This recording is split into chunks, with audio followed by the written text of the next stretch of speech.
Yep. All right, this is a regular meeting of the County Commissioners. It's, what is it, August 20th, 2025. It's 10 o'clock. And we'll start with the Pledge of Allegiance. As Treasurer Bowman will lead us in the pledge. Pledge allegiance to the flag of the United States of America and to the republic for which it stands, one nation, under God, indivisible, with liberty and justice for all. Thank you. Thank you, Mr. President.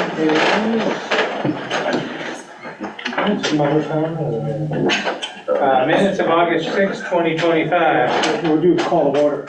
Oh, that's right. Yep. Let's see, Commissioner Marshall. Here? Commissioner Trimble, I'm here. Commissioner Cushing's on the way. Treasurer? Here. Is here. Anybody else we need to check on? Nope. Okay.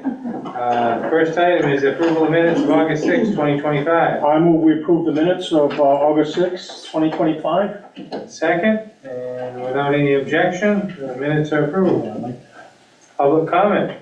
Anybody online for public comment? No, sir. Anyone in the room that would like to make any public comment or anything not on the agenda? All right, if D, should we wait for, get any D, should we wait? D, give an indication how long. We probably be about 5 minutes. Guess we can start. I think D's is Yeah. fine, because it's actually, it really doesn't need approval. Mine, because it's a surcharge, so the register has oversight, but just for informational. Yeah. Thanks, Sue. Well done memo, thank you. Oh, so Very you got the detailed. memo, so you You know. got the memo, very well Yeah. done. Yes. Of course. Boom, boom, boom. Wish they were all like this. Thank you. So I just wanted to update you on the map restoration project, which has been ongoing for several years. And I'm ready to finish that project, but it does mean that there will be an outlay at some point of more than the $75,000 that has been approved as a yearly outlay. But it's like a 2-year project, so 75 times 2 would be 150. It's not gonna be that much. So it does still fall within the parameters of what was approved. Can I ask a question?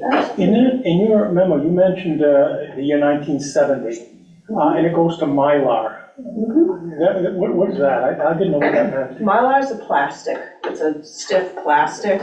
And that was like the new invention at that time for preservation of plans. Instead of putting them in linen-backed paper in a book, they came on plastic. So pre-70 was paper, post-70 is Mylar to Yep. what we're doing today? So we do not do Mylar anymore. And then you put it in the machine with the Then we- lighting in it. so you Right, can but see we it on all, screen. we image everything now.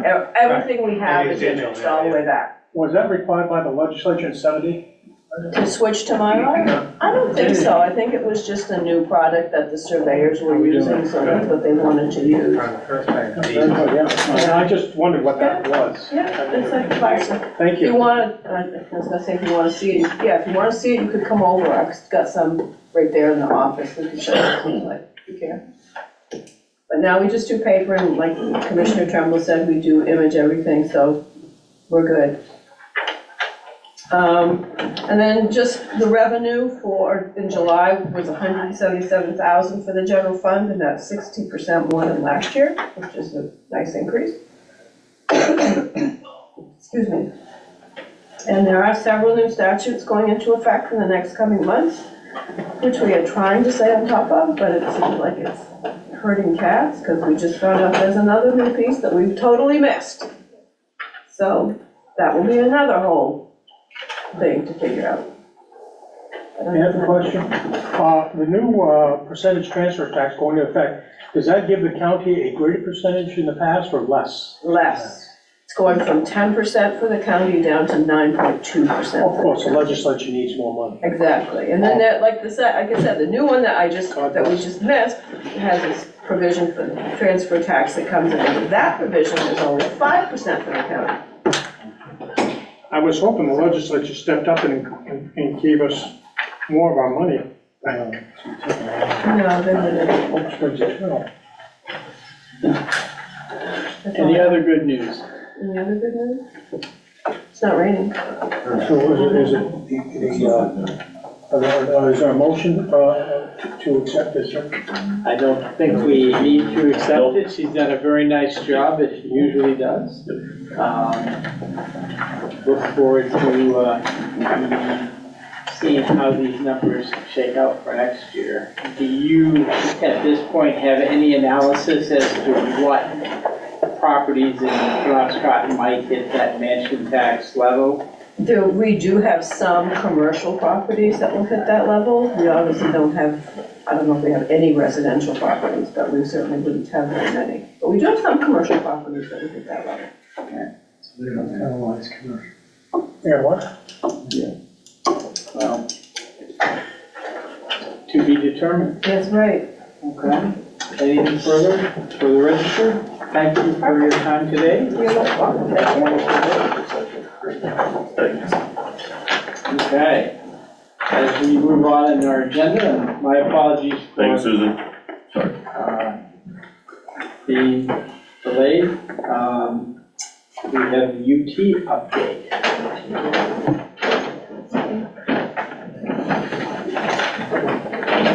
For our first agenda item, I'll bring in a couple of people to help assist. Good morning. Welcome. Want to introduce your tribe? I'll let Kat and Chris introduce themselves. Chris Strongrow, very nice to meet you. I'm Kat Redmond, How do you do? And you are from Millinocket. Millinocket. All right. Thanks for being here. This is the first application they've applied for, a very first adult use cannabis application license. Everything checked out on their application, worked out well. I've been working with the Office of Cannabis Planning. They're on board with us approving their application today. LUPC, been many conversations with LUPC, and they meet all the requirements. There's one small dot they have to put on a permit up there, but that'll be done in the next few days. So they're all set to start their business. They pretty much built their business. This is Deb Johnbro, Yes. runs, I've been out there. You've been there, what, 3 years now? Yes, Yes. yep, Been there about 3 years. They've been running a medical marijuana or cannabis, I guess we use that Dispensary, for dispensary all these years. And they've done a great job, and the Office of Cannabis Planning pats them on the back for the job well done. I reviewed that, looks very good. Let me ask a question, are there other, what's the other, there's one other medical dispensary in Millinocket, is it on Main Street? yeah, yes. What's the name of that? West Branch Wellness. Well, yeah, and how many does the town council authorize? Do you know that? We are not familiar I'm with not it. sure. We're just outside of town limits. Yeah, I know, you're right, yeah, I just wondering, because I they're, think it's like a one or you're, two they usually. you're a spit throw. Yes. You're a spit throw. Yeah. There, yeah.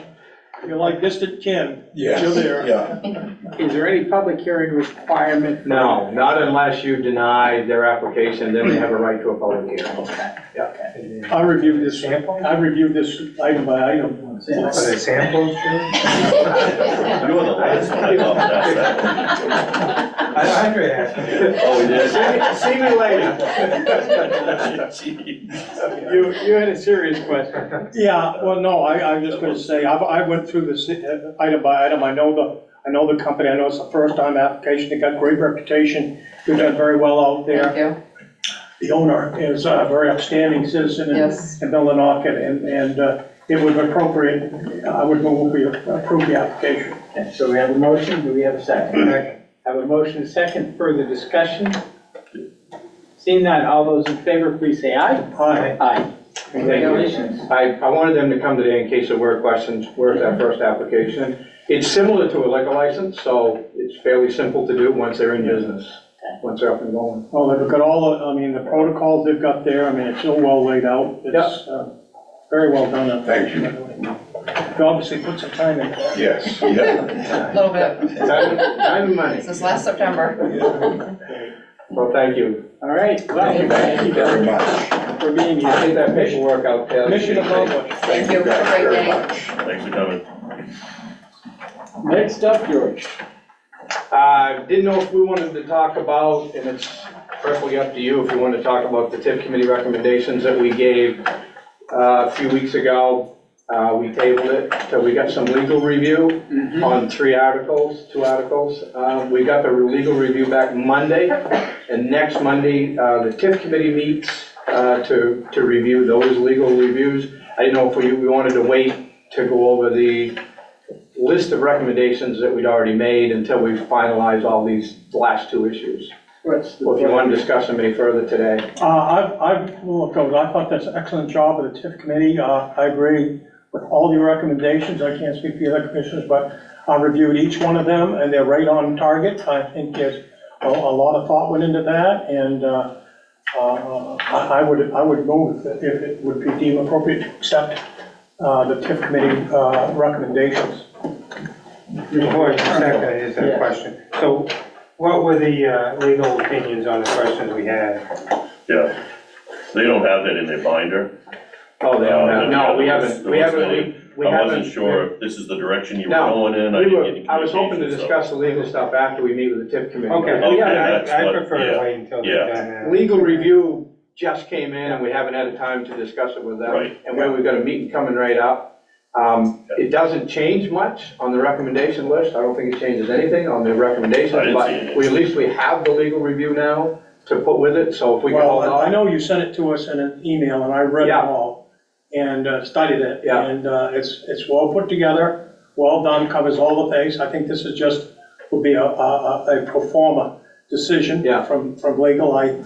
If you want to wait until legal says, okay, you did a good job, that's fine by me. If we accept all these recommendations that the TIF committee's reviewed and brought forward to you guys, it really doesn't change that TIF program a lot from what we've been doing. Almost everything stays status quo. But a few things will have to be changed, like the application itself, which we now have a really good recommendation from legal on changing the wording in the application to fit the new TIF program. So we're looking forward to, we got a meeting Monday to discuss all that. We'll be back and formalize all your questions at that time. And we'll give you a copy of the legal review so you can see it. So you'd be comfortable, Yeah, we'll wait till legal review Yeah, is thank you, final. sir. Yeah. that'd be great. All right, thank you for that report. Road change, this is probably the most important thing we've done today besides the cannabis application. It's not a road change, it's a new road, and Tina's gonna have to let you know because I can't remember the names. Okay. For now, Terrace Drive, it's in Greenfield. Yep. Off the Greenfield Road. There's 2 houses, there's one house currently being built, and there's a second house proposed, so because there's 2 houses on that stem, we have to have a name. What, can I ask what the name, what is the name?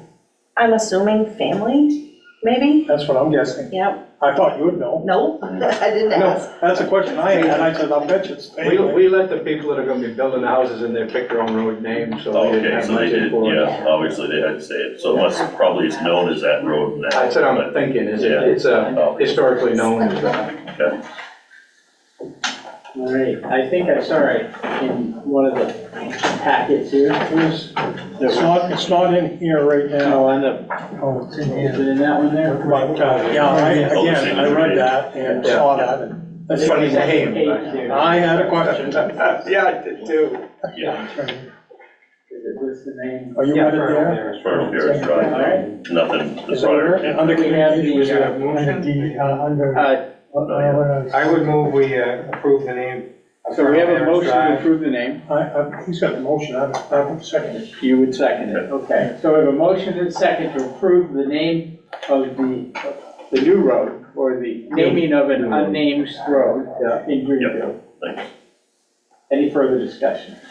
Hearing none, all those in favor, please say aye. Aye. Aye, it is unanimous.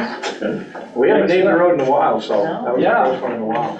Do you have a champagne bottle and a ribbon or something? The owners out there might, we Okay. won't, I'll put the sign up. We got a jug and a cork. Regional AC designated use of UT truck. Our regional animal control officer is picked up many more towns. I think we're up to 15.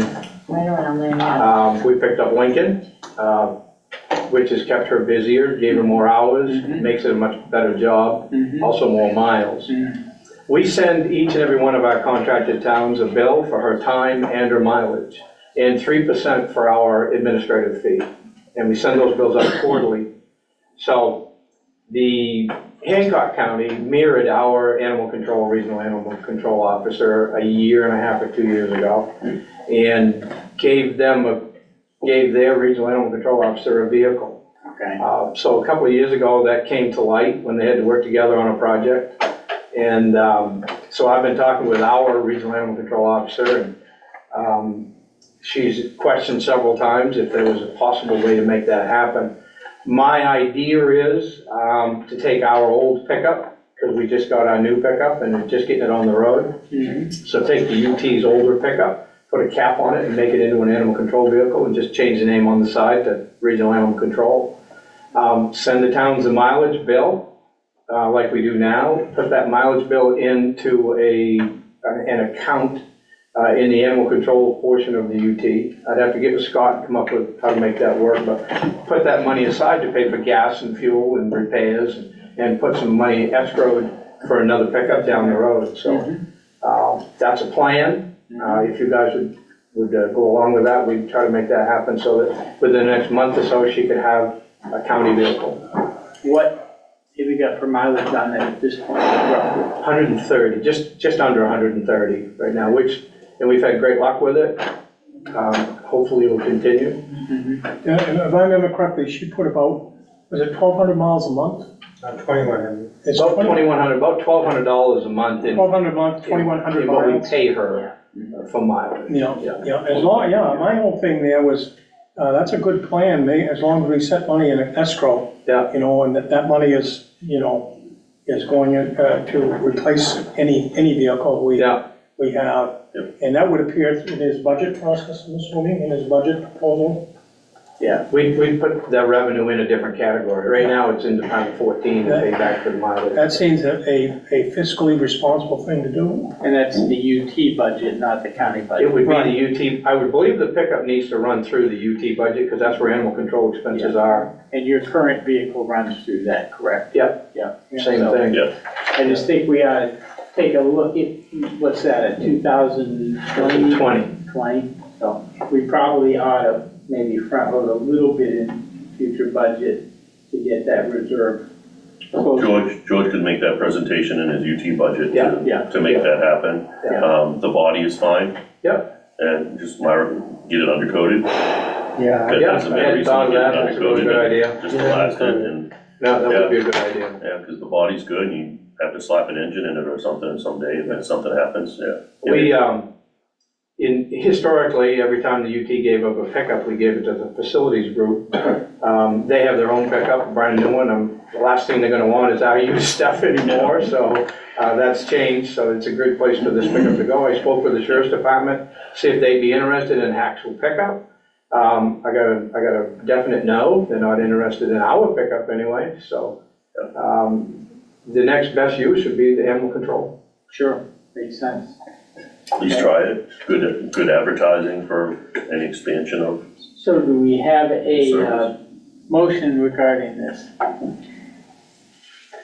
I'll make the motion. Okay. Second?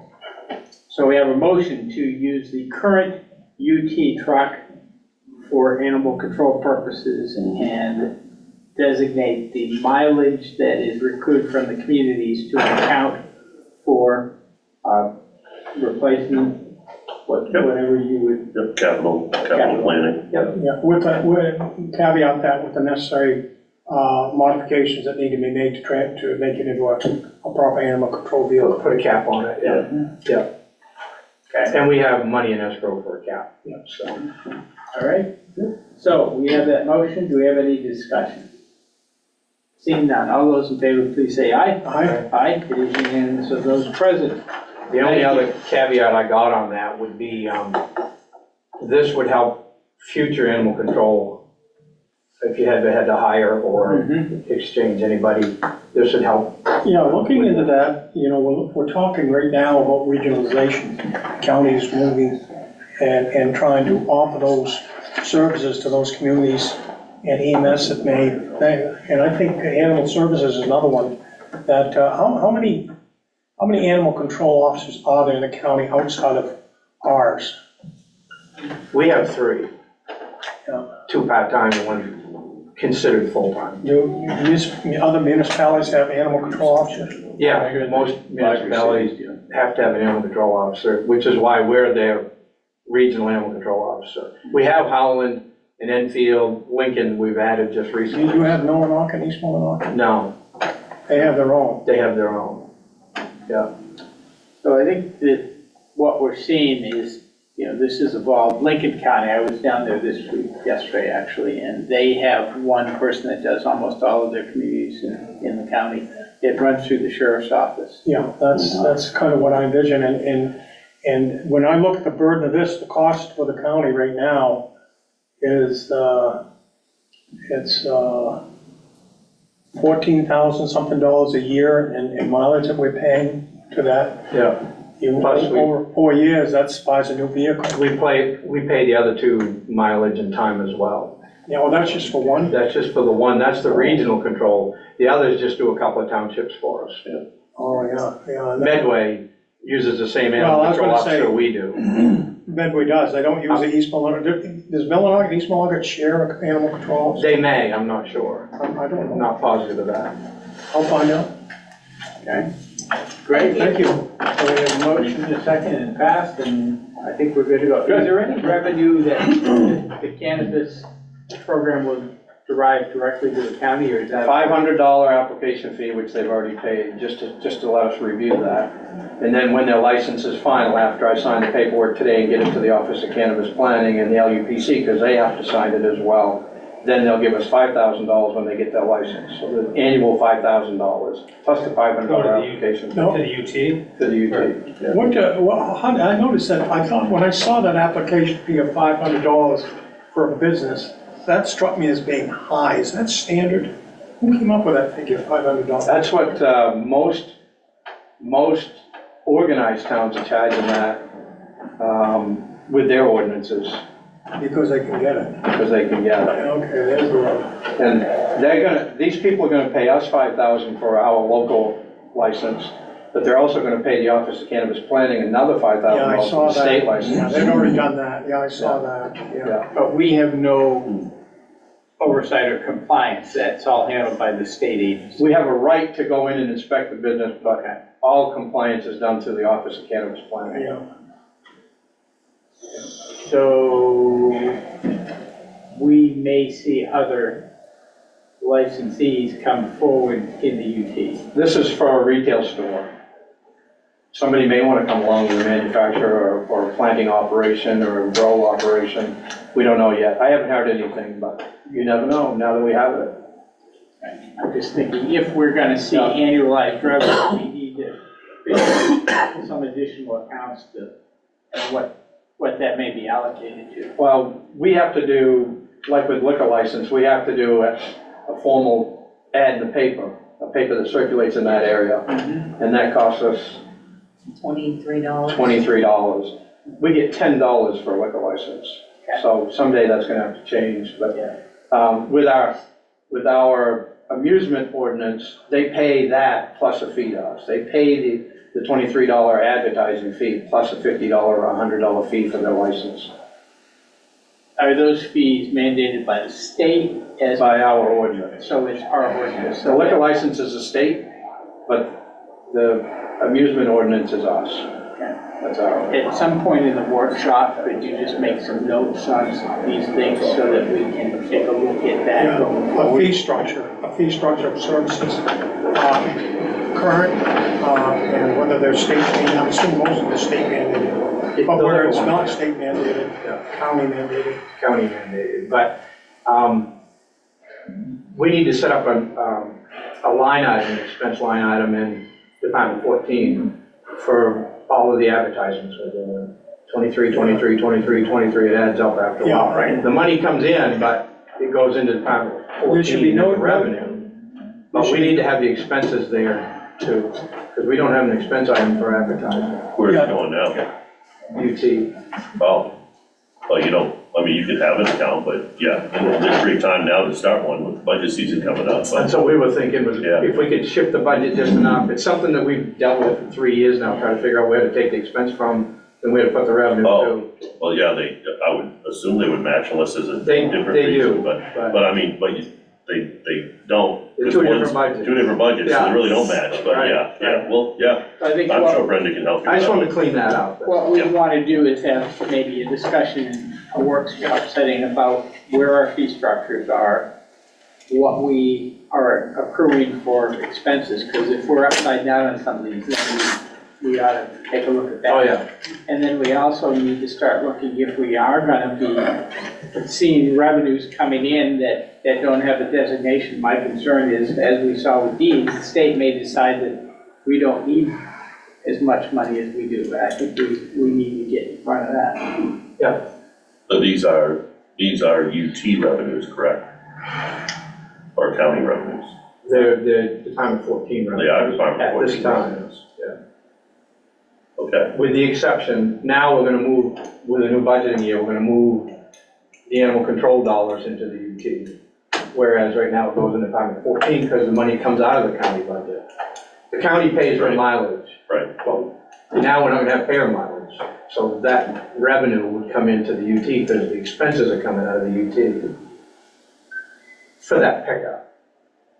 the pickup, yes, I thought we were talking about the cannabis. Oh, cannabis? Yeah, this is new. Broaden the horizon here. Yeah. Yeah, Yeah, Okay. this is new, so it's a good time to change that. I see Brenda taking Yeah. some notes there, so I'm sure Yeah. there'll be Yeah. some good conversation. Brenda's been great to work with, so I'm Yeah, sure she'll help me George, out. George, the licenses, compliance with the state liquor license, those should be revenue neutral.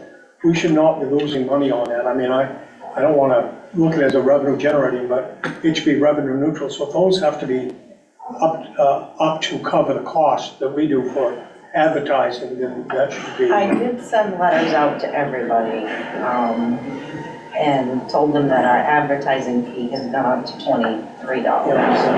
Because their $10 just was not covering it. Yeah, and I think also stepping away from the fees, which are important in our discussion workshop, it would be helpful. You've got a chart, I think, of all of the contracts we have for solid waste, fire, EMS. I think having that at the workshop would be good, or having that before, and so we can take a look at that more globally would be a good part of the discussion. One of the things we would want to discuss in the future in a workshop would be the 3% administrative fee for regional animal control. Doesn't appear to be a strong enough number at this time, so we may want to go to 5% or some other number. She's been tracking her time on some of that, so we'll have a better report for you at some point, but possibly that administrative fee may have to be increased from 3%. George, one of the things you mentioned earlier, previously you mentioned inviting the 3 commissioners to the UT. Yeah. Jump in the truck and go about the UT. I think that's something that, you Yeah. know, we've gone about that. I mean, there's a lot up there, but I think it would benefit the commissioners. We could get a day that we could just take a day and drive up there and, you know, show us the salt sheds and all the things so that we have Yeah, I'd love to. a really working knowledge of what you do out there. Yeah, we could even buy you lunch if it came to that. Look at that, wow. We could stop into the cannabis shop. Hey.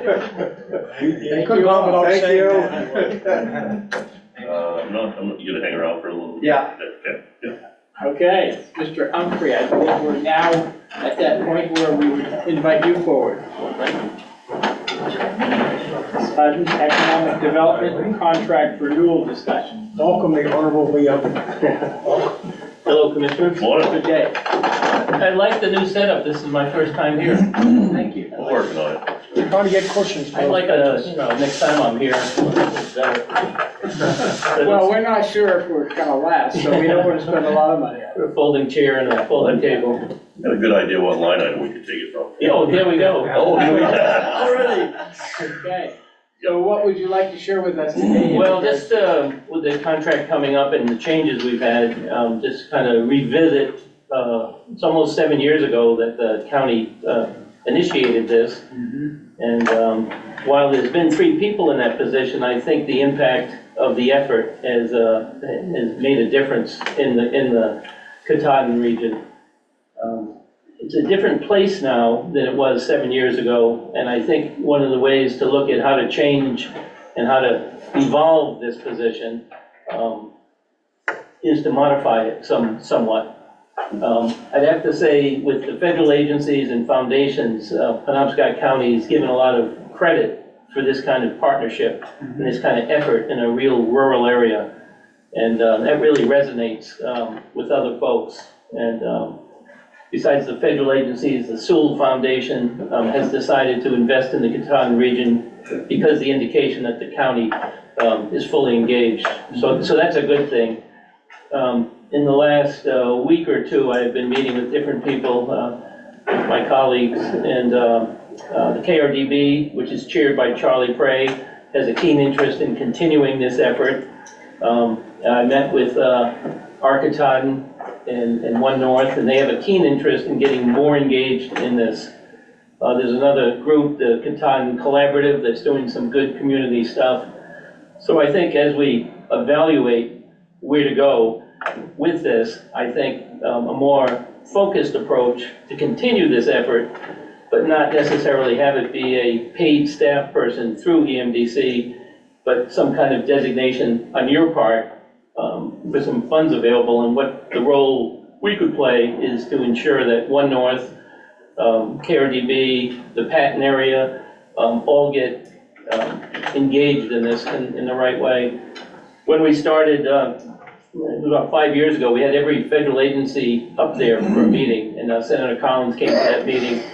And I think part of the investment that would justify the investment from you guys is to have a more focused approach with state and federal and private entities to make the Katahdin region a destination. The other change is with Lincoln. We've done a lot of work with Lincoln in the last several years, and we've pretty much resisted having Lincoln become part of the Katahdin region effort. But I think this approach really would lend it to include Lincoln with that.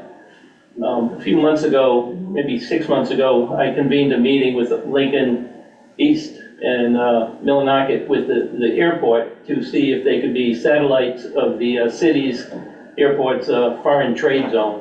So there's efforts like that. And another effort is our regional planning commission that EMDC has to kind of bring groups together. And Scott, we've talked about code enforcement and other things and having a more of a collective effort in how to get things done. And then the last thing is every 5 years we do required by the U.S. Department of Commerce, EDA, a SEDS, a comprehensive economic strategy. And I think having the county have a real voice in that, especially up north, Bangor's got a lot of loud people, so we don't have to worry about that. But I think this is a way to engage them in that. So I think my recommendation is to continue it, but in a different capacity. Would you see value, Lee, in maybe bringing these groups together if we hosted a roundtable discussion to see where those might fit in? Our goal at the county level and the state association level to be more collaborative with municipalities, and that would also, of course, include townships in this case. So yeah, and the sticking point, which needs a little more effort, is the 2 mills that are being redeveloped. And I think with my meeting yesterday with a couple of days ago with One North, they're really keen on some more collaborative approaches. okay. So I think having that meeting would be great, but everybody's going to say the same thing. But the 2 mills, getting them to do more together with electricity, with rail, and even as new businesses come about, having some kind of development plan that determines what place is best suited for something. Does the EMDC house a planning division, like I know there are regional planning divisions among some of the other counties or regions of the Yes. state? Yeah, but we have a planning team, and we've done several comprehensive plans throughout Penobscot County and in the region. And we have a regional planning commission that was established a few years ago. So we've got a pretty robust team. A few years ago, we did a comprehensive plan for Millinocket, East Millinocket and Medway. So those kind of things, I think, is the way to kind of bring people together. And as Dave knows, the issue is the middle towns get a lot of attention. So if you're in Patton and up that way, you keep saying, what about us? But increasingly, we're doing work with the FQHC in Catan and the hospital, because healthcare is really being threatened. And so there's all kinds of things we could do. I think this timing of this discussion is very good. One reason, and the contract's obviously coming up, but what the discussions we're having with the TIF committee at the same time about the direction of the TIF money. And so I think it would be helpful if we, like you said, we either meet here or in Millinocket with these groups and just have a discussion about how we want to proceed, because I don't think the way we've been funding this is sustainable. Isn't it 75% TIF money and 25% tilt money? Yeah. And I think it's been. I think it's reversed, isn't it? It's mostly TIF money. And I think it's been a stretch, in my opinion, that's kind of a stretch using the TIF, because I think originally we could justify it, but I think as you look at what that position accomplished, it's been primarily accomplishments for Millinocket. I mean, I think we were hopeful at the beginning, with the commissioners that made this decision at the beginning, we're hopeful that it would spill more into the UT and it could be more justified. I'm not sure the efforts have impacted the UT as much as they had hoped for. So I think some discussions about what the position has actually accomplished since we started funding it and what we hope this year to accomplish in the future, how we, because it's not sustainable, but we can't, that TIF money is not around forever, so we've got to, and, you know, I think we've just got to look at the funding more. And one of the things that, this is funded not through county money, but through TIF monies predominantly. And as such, and this has been a 9-year program, right, Ray? 7-year program. And what I think we need to do is to get a report or an assessment and evaluation by the TIF committee on what the history and impact has been on the unorganized territory from this position, and get their recommendations of what they think ought to be, because this is predominantly to benefit the unorganized territories. And I don't know what degree that goal has been accomplished, but I think if we request inquire the TIF committee who administers this to give their assessment and recommendations, that would go well up to giving us the necessary information we need to move forward. Okay. So would your recommendation be to, considering the bulk of these people are north of Lowtown, maybe find a location in the Millinocket or Lincoln region where it would be more central for us to travel to them, rather than making them all come down here? Yeah, and I think you'll see a willingness, Charlie Prey with the KRTB, Shane Flynn with One North, to really make something happen. And they're talking in a way, how do we make it region-wide? How do we really make an impact? And the Katahdin Education Center, which is where we've used as our base, and we have 2 workforce development people there, could be the place to have this meeting, because it's centrally located. The building's kind of a symbol for the area, because when the mill closed, that's where everybody went, and now it's a place for opportunity and training and childcare. So I think having it there would be good. Great. I went down to Katahdin the other day, went down to the office, spoke with them a few minutes today. Tonight, they're having, the Katahdin Collaborative is having a dinner up in Sherman, which I'm attending. These organizations all overlap mutual interest of economic development and whatnot, it's a great cooperative effort, but we've got 3 of them organizing, working in the same area, so it's an ongoing effort, and well worth the investment of our time and effort. Yeah, and that was the original intent for the county commissioners to do this, to have this position, this role, bring everybody together, leverage resources, and get people to not duplicate but cooperate. And that makes it easier when businesses look at the area. What we find at EMDC, when businesses look at the area, they're not just looking at one place, they're looking at a dozen places.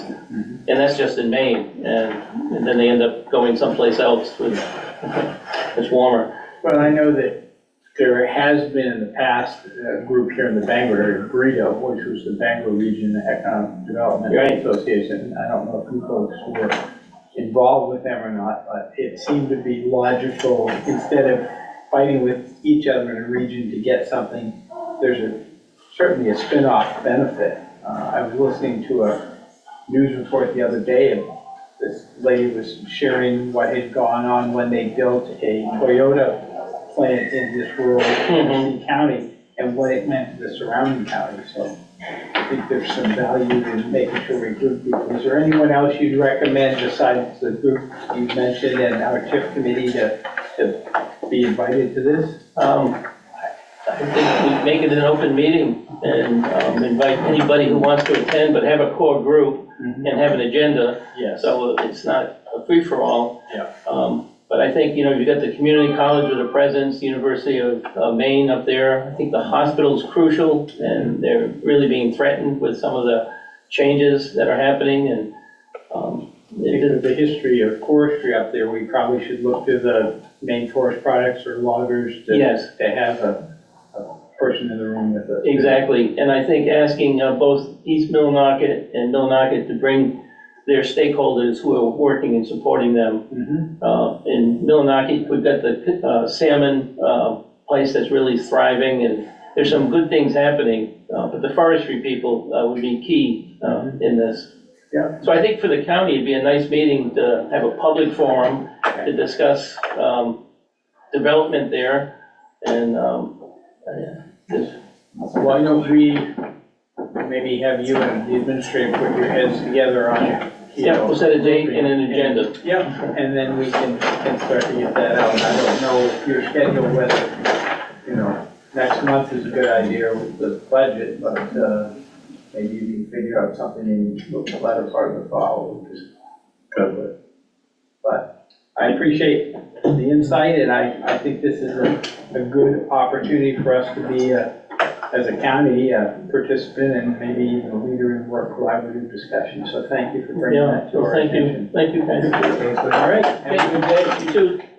Thanks, Lee. You bet. See you, Scott. At this point, we have the DA's office queued up. Good morning. Good morning. Morning. This should be pretty simple. Good morning. So, we would like approval to purchase a new copier, and I spoke with Scott Jordan from Visual Edge IT, and he gave me a couple of choices for us to look at.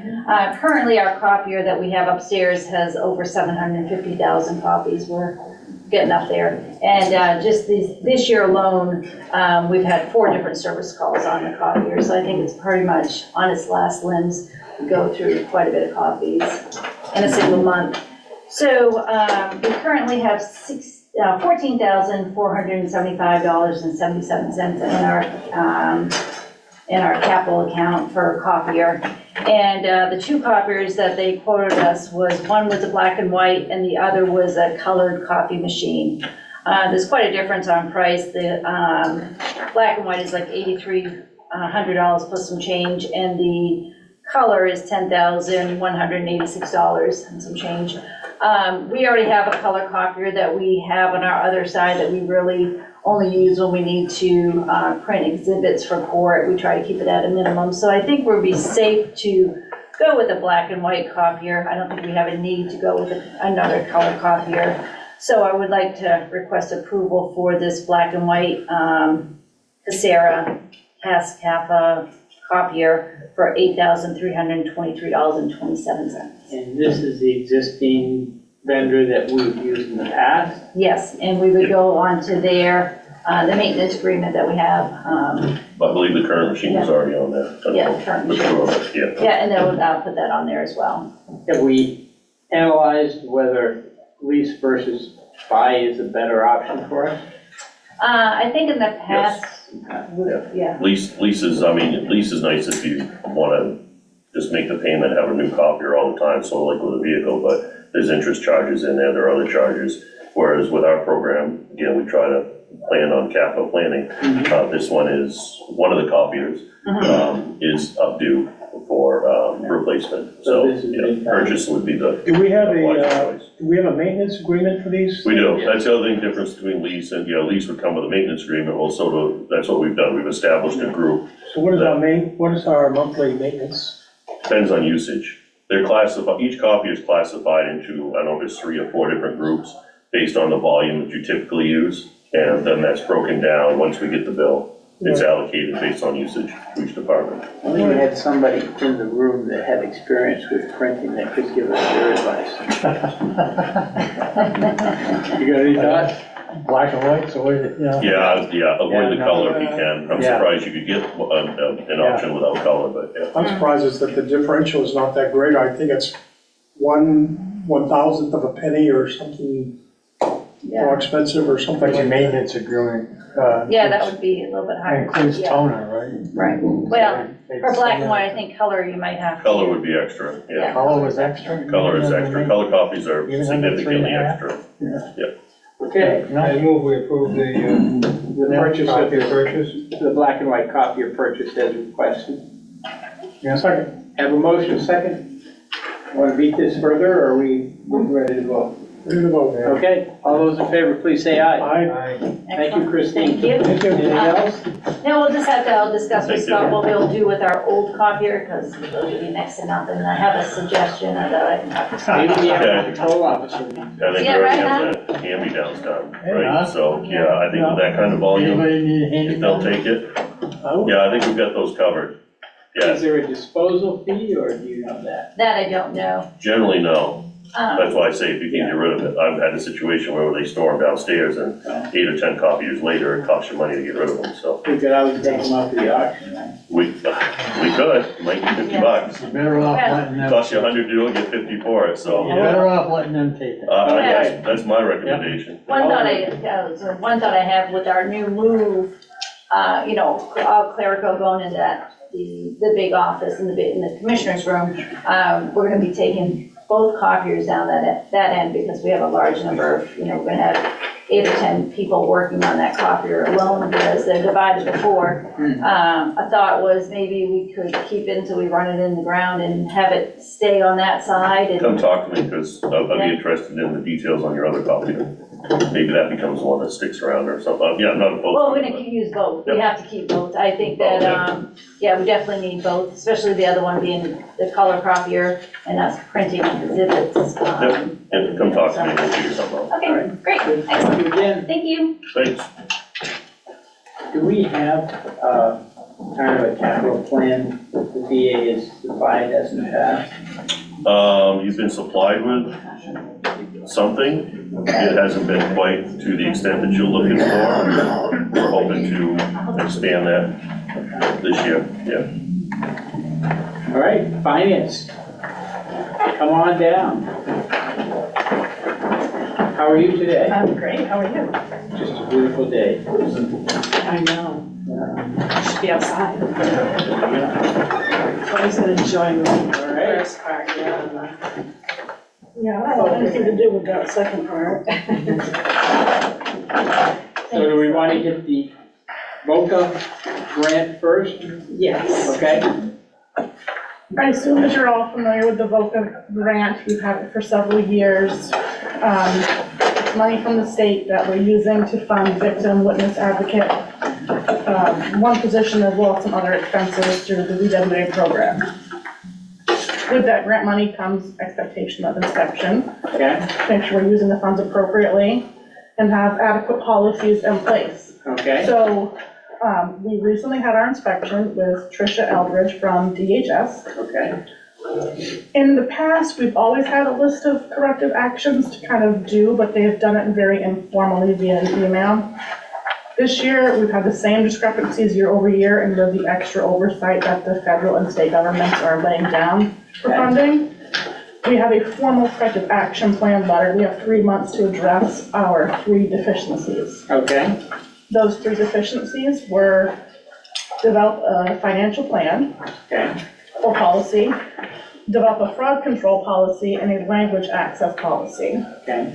These are all things that we should have really, and we just didn't have. So Okay. Brenda has focused on the financial procedures and policy, and I did the language access. The language access policy is to allow victims or advocates that have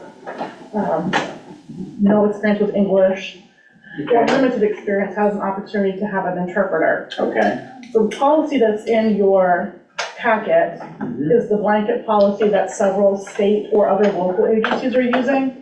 And I left it pretty much in its true format, except for changing our county information in there, so that you can see it in its full capacity.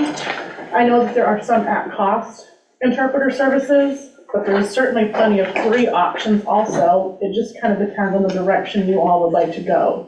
There's a lot of apps and web-based services now that you are free. You can just type in and you can kind of talk to each other using things like Google. So it depends on how much you want to put into it, but we have to have the policy in some format.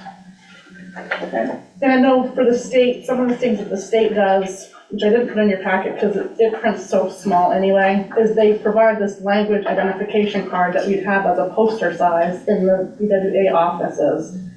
So if someone comes in with a different language, they can point to these languages that they know, and then we know how to best serve them, whether it's an online app or there's a list of interpreter services throughout the state that DHS has vetted. Those do have costs associated. So again, it just depends on how far you would like to go. I do think we can start with things like web-based and app-based that are free. But I wanted to give you the full option for review. Yeah, I looked at the, we don't have it in our packet, but you sent us the comprehensive though, and I went through that item by item and raised 2 or 3 questions that I had. And one of it dealt with the paid interpreters. And you do reference it here in the beginning, if I can find it again.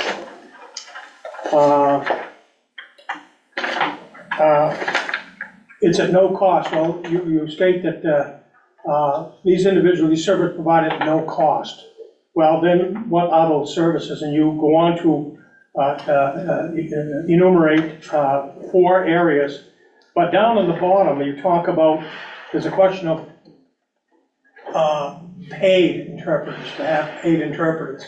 In one section you had dealt with, and this is the boilerplate language, I don't know, where did you take that from? From the state. From the state. And the boilerplate language talked about interpretive services, and in it, I'm familiar in DC, of course, living there so long, a lot of children or relatives act as the interpreter for their family and friends who may not be proficient or even aware of English skills. As it relates to school issues, particularly school issues, but other things as well. That language in the state states that that service would be secondary. They would have to be offered a free interpreter paid for by the county. And so that raises economic concerns right here as to what are we opening the county up to for cost, these interpreter services. And in addition to all of these that you enumerate, telephonic interpreter services, in-person interpreters, when available, I understand that. Airless, a video remote, excellent. AI, a web-based service, there are quite a few alternatives. The question then becomes, for me, is paid interpreters. Who pays? How much do they pay? When do they pay? I just point out that on March 1st of this year, English was listed as the official language of the United States. And at some point in time, I'm concerned that we are spending a lot of money, or potentially open ourselves to a lot of money for interpreters that actually, there are 7,000 languages in the world today. 100 of them are major. Of those 100 languages, if somebody wants it and they're from whatever and they want a paid interpreter, where do you get it? Who pays for it? Those are questions I need to see answered. I think that needs to be addressed. This is a financial burden. I'm not expecting the county to start paying for interpretive services that may get out of control there. So we need to look at that very carefully. So does the grant program cover costs for interpreters in person? That I'm not sure of. I don't know, is Christine still on me? Yeah. What was the answer? You want us to come up? Sure, please Yeah, do. please, yeah. We figured you might have some questions on Thank the you. grant, so. I'm Linda Johnson, I'm one of the victim witness advocates upstairs. Thank you, Linda. Yes, so when we were doing this, we were discussing it. We do currently, right now, use what's called the House of Languages. And we use that, it's a set rate. We've only used it 4 times this year, one of which was for a case that involved a meeting that needed to take place, and that occurred by Zoom, and it was for basically like getting ready for a trial. And that meeting was an hour and a half, and that cost $75. The other 3 times that we've used the services, it's on demand and it's by phone, and they were roughly about 18-minute calls, and it was like $3 for those calls. So your cost does come up higher if you are in person, but if we go to court, it is the court's responsibility to have translators there. But for meetings or us calling a victim and saying, this is what the charges are and this is what's going forward, that is on us to do. The concern of having a family member is 2 things. Normally it's mom and dad, and we might have a domestic, and now we're putting a minor child as the individual we're trying to relay information to, and it's legality-wise, I would be concerned about a child or even another family member being put in a situation they shouldn't, as well as if the communication we're getting back or that is being given, if it's accurate.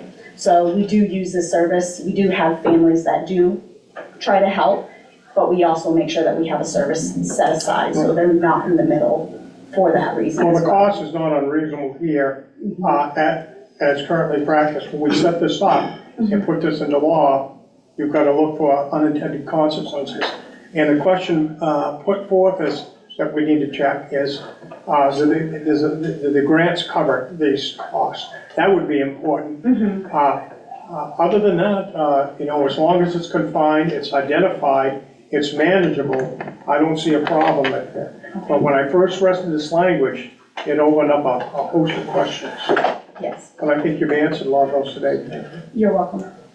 Any other observations? I mean, if we were talking about a situation where somebody was a victim that you were representing,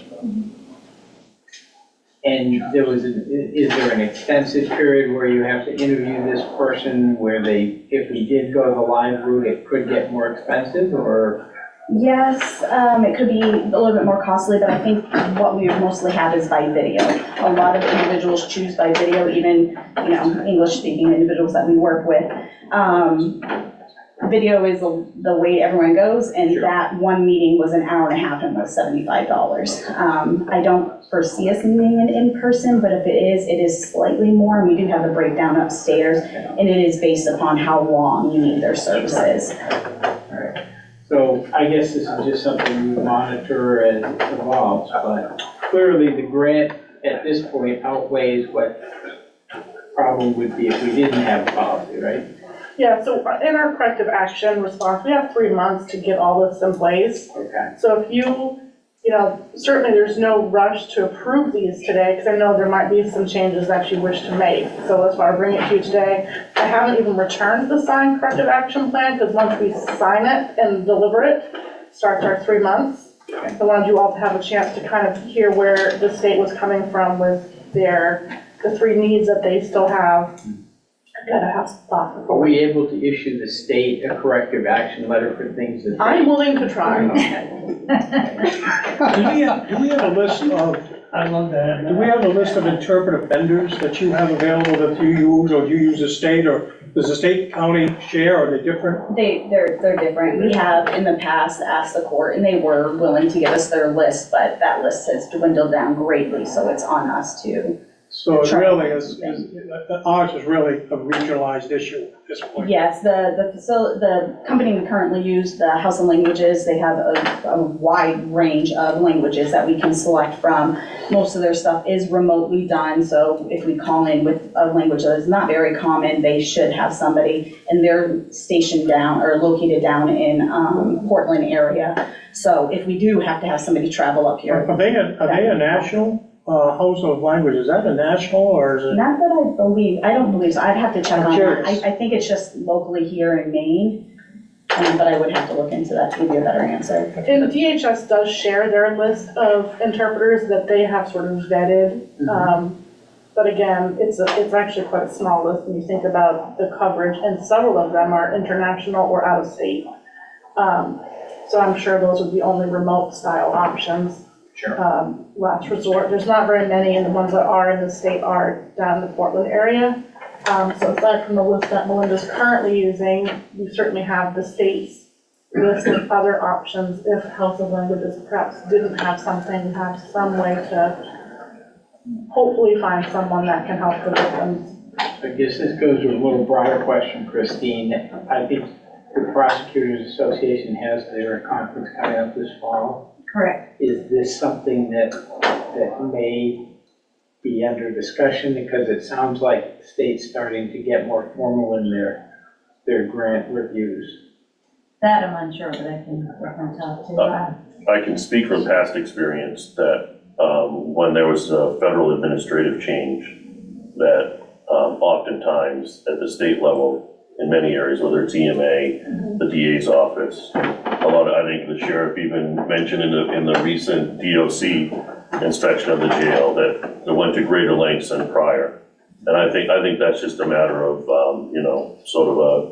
somebody else is watching, so we're gonna make sure we dot all our i's and cross all our t's, and I think that's where this is coming from. These have been items that have been on a to-do list with the VOCA grant for some time. Okay. Now that we have access, and there are a lot of boilerplates out there that are developing, this is where, we kind of took this, to kind of bring our qualifications for the VOCA grant up to speed. So do we want to hear the other two items and then decide how long do you estimate you have before you need to sign that letter? We have 3 months once I return it, and I'm hoping to return it this afternoon to start our clock, and then we've got 3 months to review it, so. Yeah, I was gonna plan on bringing it back next week at the workshop Okay. to have a discussion, and then, of course, in the workshop, we don't make final decisions, so September 3rd, in our meeting, we can finalize it. Thank you. Okay, financial control. I think that is it for you, ladies. Thank you. Unless you have any other questions. Thank you. Thank you, ladies. So as Tony mentioned, this was part of the deficiencies on the grant. And as a recipient, we are required to have written policies and procedures for fiscal management of grant funds.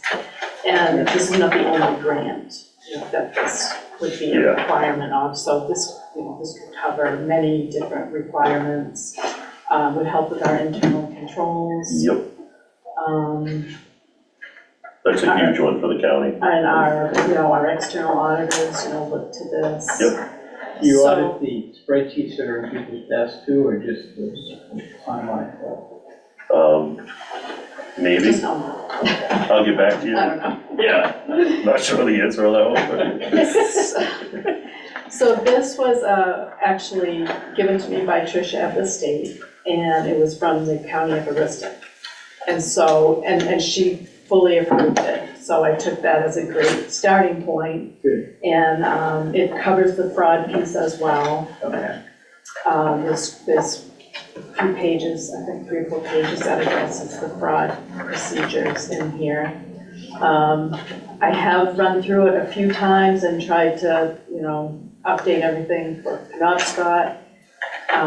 It's draft because I need to sit really with the administrator and the treasurer, and I think between the 3 of us, we need to iron out a few procedures just to tighten up our controls a little bit and be in compliance, and present it to you all for comments. So it's comprehensive, but it's also fairly basic. And, yeah, we just need to get together and try to finalize it. So I had a discussion earlier. I went through and read this draft copy, and I mentioned it to staff, that under the compliance section, there is a segment in there that has foreign law. I'll read it. Penobscot County does not tolerate the willful violation or circumvention of any federal, state, local, or foreign law by employed counties. Well, foreign law should be stricken. Has no applicability. We're not involved with that. We're not held by foreign laws. We are held accountable by federal, state, and local laws. So that, I think, I don't know where that language came from. I mentioned it to you. Yep, we can. That should be deleted. Yeah, that's fine. We do not take instructions from South Korea, Right, and so Afghanistan, or anywhere else. I understand the point, Commissioner. I think it would behoove us to check with Arusnik. I could reach out to my counterpart up there to see if they have an idea what the language. Foreign might not necessarily mean foreign country. But, so we'll do some clarification for the workshop and do the same thing. Well, it says federal, state, local, or foreign law, and that's pretty clear to me. Okay, And maybe it depends on what, if it is grant related, like specific grant funds or something, I don't know. But Yeah. we'll, Okay. yeah. we'll find out. And that just raised a big old red flag when I read that. Yeah. Duly noted. I said duly noted, and I think we'll, No, you seem reasonable. I didn't see, there must be language in here that says we'll assist the state police and marine patrol and DEP in enforcing all state laws. Is that in there? That's reflected in the Advance to language, put that but in there. in They will addition, assist it's the state federal, police. it's foreign law. No, but assisting the state police, is that in there? Well, I'm these are not sure. more- Are they these putting are- that in the state contracts too? Those are the internal controls. Oh, okay, then On we don't have to financial. help, we don't have to go assist the state police. No. Unless they're doing a forensic Okay, audit or something, all right. maybe, I don't know. Okay, But it's just in the federal contracts, you have to do that. No, well, this is the financial, yes, so if it's federal Okay. contract, this is dealing with the financial issues of the federal just to contract. redirect this, we're only talking about the VOCA grant program at this point. We're not talking globally about all policies for the county's grants. Correct, I mean, this all came about because we got a written corrective action plan, right? But to Scott's point, many grants are gonna require that we have these internal procedures. I understand, but right now, Yes, for the today, we're VOCA. talking about the VOCA grant. You're talking about the applicability to the VOCA grant or fine tuning it to satisfy the VOCA grant, but I think whatever we come up with is gonna be the county's representation towards all grants.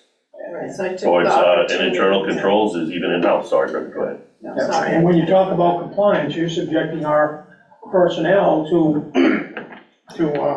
requirements or will not tolerate willful violation or circumvention. And that, again, that's fine as it applies to our laws. But, the way I read this, it's clearly meant to, it just shouldn't be in there, Well, obviously. Again, with all due respect, Commissioner, I understand, but I think it would be beneficial if we check, because it might have come out of DC. And if you remove it, later on, we get dinged for it, we lose a grant because of it, but, so I think we find out the answer first. I don't think you're gonna find a real problem with Washington DC and complying with foreign law at the local level from Voya here, local.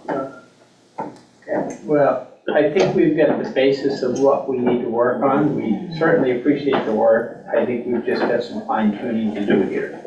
But no action is needed today. So we will be okay with you signing that letter because it gives us a 3-month window. So, okay. That'd be year end, right? In essence, I mean, September, October, November is 3 months. So if we sign it now, we're into November. Yeah. Pre-Thanksgiving. Okay? Anything else you would like to share with us? Yeah, so a totally different topic. During our last TIP committee meeting, it occurred to me that we have funds sitting that maybe we could earn a little more interest on. Yep. So I started looking into some CD rates and working with the administrator and also with George. just reaching out to First National because they have our ARPA funds and their published CD rates are higher than Machias. Okay. So I met with them. We do want to be cognizant of our relationship with Machias. They've been good to us. You know, we need to go to them probably for another TAN, like as soon as we pay off the other one. So the proposal is to take 500,000 of the TIF money and put it in a 3-month CD at First National, and take another 500 and leave it at Machias, but put it in a CD. Just to kind of keep everything on an even keel for now, until, you know, probably sometime next year, we might want to go out for a banking RFP. But for now. So what's the range of interest we receive on the ARPA and other designated fund balances that we have with different lenders? So right now, Machias, kind of the base rate they're giving us is 3.2%. We can get a 13-week CD with them for 3.44. And as you're all probably aware, and as they all kept reminding me, rates are expected to go down. Mm-hmm. So if we could lock in, you know, something a little Sure. bit higher. I mean, we're not gonna, you know, solve all our financial problems with this, but it's just Is this kind of a first step. Is this specifically TIF money you're talking about? Yes, yeah. What pool of funds do you have available there? So they have a little over 2.4 million right now in the bank. Okay. And, you know, so we would be looking at taking out $1 million total and putting it in these fairly short-term CDs. I'm just curious why we would only do $1 million if we've got 2.4 and no big. I think we were just being really conservative. I mean, it's kind of. You're talking about 1/4% more for the CDs than what we're currently getting. Yeah. So 1/4% is 1/4% of. But do we use the TIF funds for our own cash flow for the county side of the budget, or stays in the No, it's 50 side separate. of the budget? Yeah, no, we haven't. So, but we can borrow against that. Do we ever borrow against it? We used to when the TAN was much more reasonable, Right. but yeah. So, is it a better rate if we go longer term? Or- Actually, the rate goes down. Yeah. Okay, because so that's the they're- best rate? Yeah. they're expecting And what's the rates rate to at the first? It's 3.44, I'm sorry. 4.25. Okay, well, I would say, why wouldn't we put it all in the first? I know we've got a relationship with Jack, but we go with who, I would put it out to bid when we did the TAN. This should go, in my opinion, we should put it where we're gonna get the best rate. Yep, so this is a commissioner decision, but I just want to throw this out there that the ARPA funds were not an expected depository and sort of were approached differently. In our agreement with Machias, they have a certain, we have agreed to maintaining balances with them at a certain level. And the TIF money is certainly a part of that. Again, until we go out for a different So if we agreement. retaining that agreement, I mean, would this put us in violation of the agreement if we moved it there? There's some other It issues. may or it may not, it may create other issues with regards to, you know, could it negatively affect the TAN? I don't know.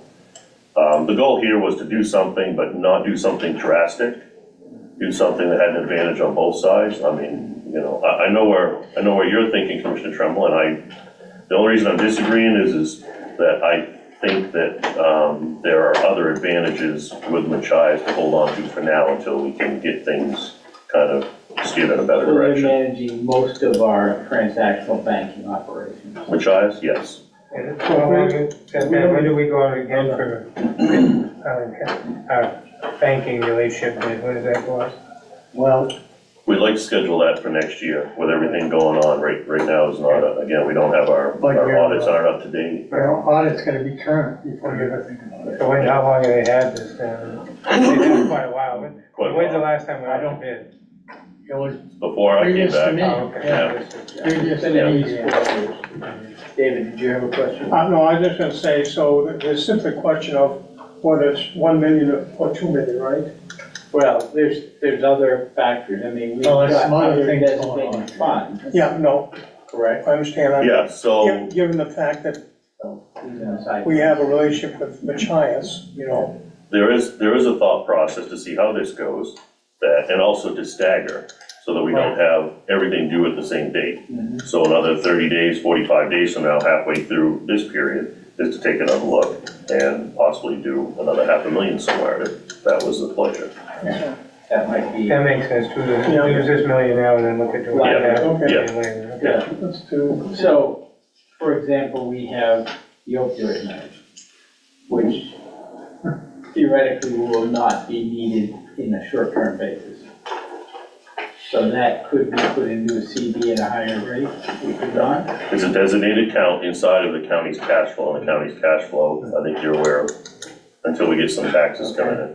Yeah, right now, due to the way that things are structured, and historical gaps, the county's cash flow is not where it should be. But the TIF is the only funds you're comfortable with putting into any restricted use. At this time, yeah. Yes. I agree. and you think of Is that? there any ARPA money that we would feel comfortable putting into a 13-week? No, because of the use of it, and where it is getting a much better interest rate anyways. And yeah, so, Okay. yeah. Do we have to act on this, or is that up to the finance? No, we would like your approval to do what was proposed, as with any action. Is that the That should $500,000 or come from the million? commission. It's a million total. Million, between the oh, two two. banks. And was that one with each bank? Yes. $500,000 with Half each a bank. million. Yeah, $500,000 with each bank, so and then we can revisit this in 45 days. That's our That's plan, fine. yep. Yeah, all right. So based on that knowledge, I'm hearing there may be a pending motion from one of you. Dan, you want to make that Yes, I would motion? move the recommendation of And I'll second. finance director. Okay, so we have a motion and a second to put 500,000 into two separate CDs with different lending institutions as you have recommended. Perfect. And I think the 13 weeks seems to be our most prudent course at this point. Yeah. Okay? Further discussion? Seeing none, all those in favor say aye. Aye. Aye, it is unanimous. Thank you for your work on that. Thank you. Okay? I Thanks, believe Brenda. the long-awaited Step forward. facility report is now. Okay, sir? Good morning. There he goes. One right. Still is. Man with good news.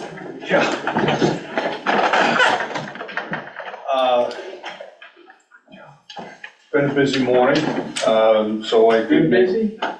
Good busy?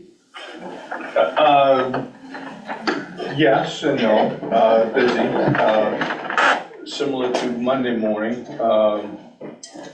So I'll get to that in a bit, but just to give a quick update on the facilities as a whole.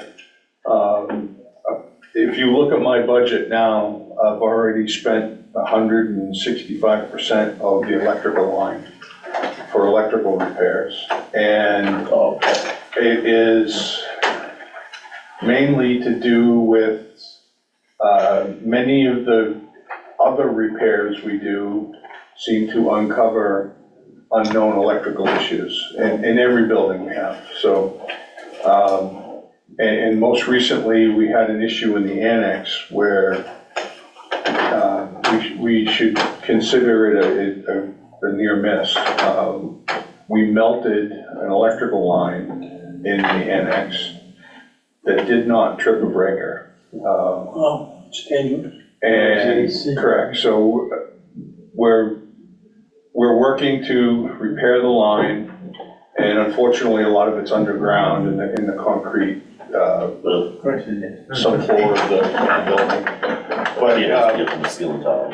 well, we may have to use wire mold or something to get up into the ceiling, and so it can be repaired. But we're also going to develop a plan where we go through all of the electrical panels in the building, in the county buildings, and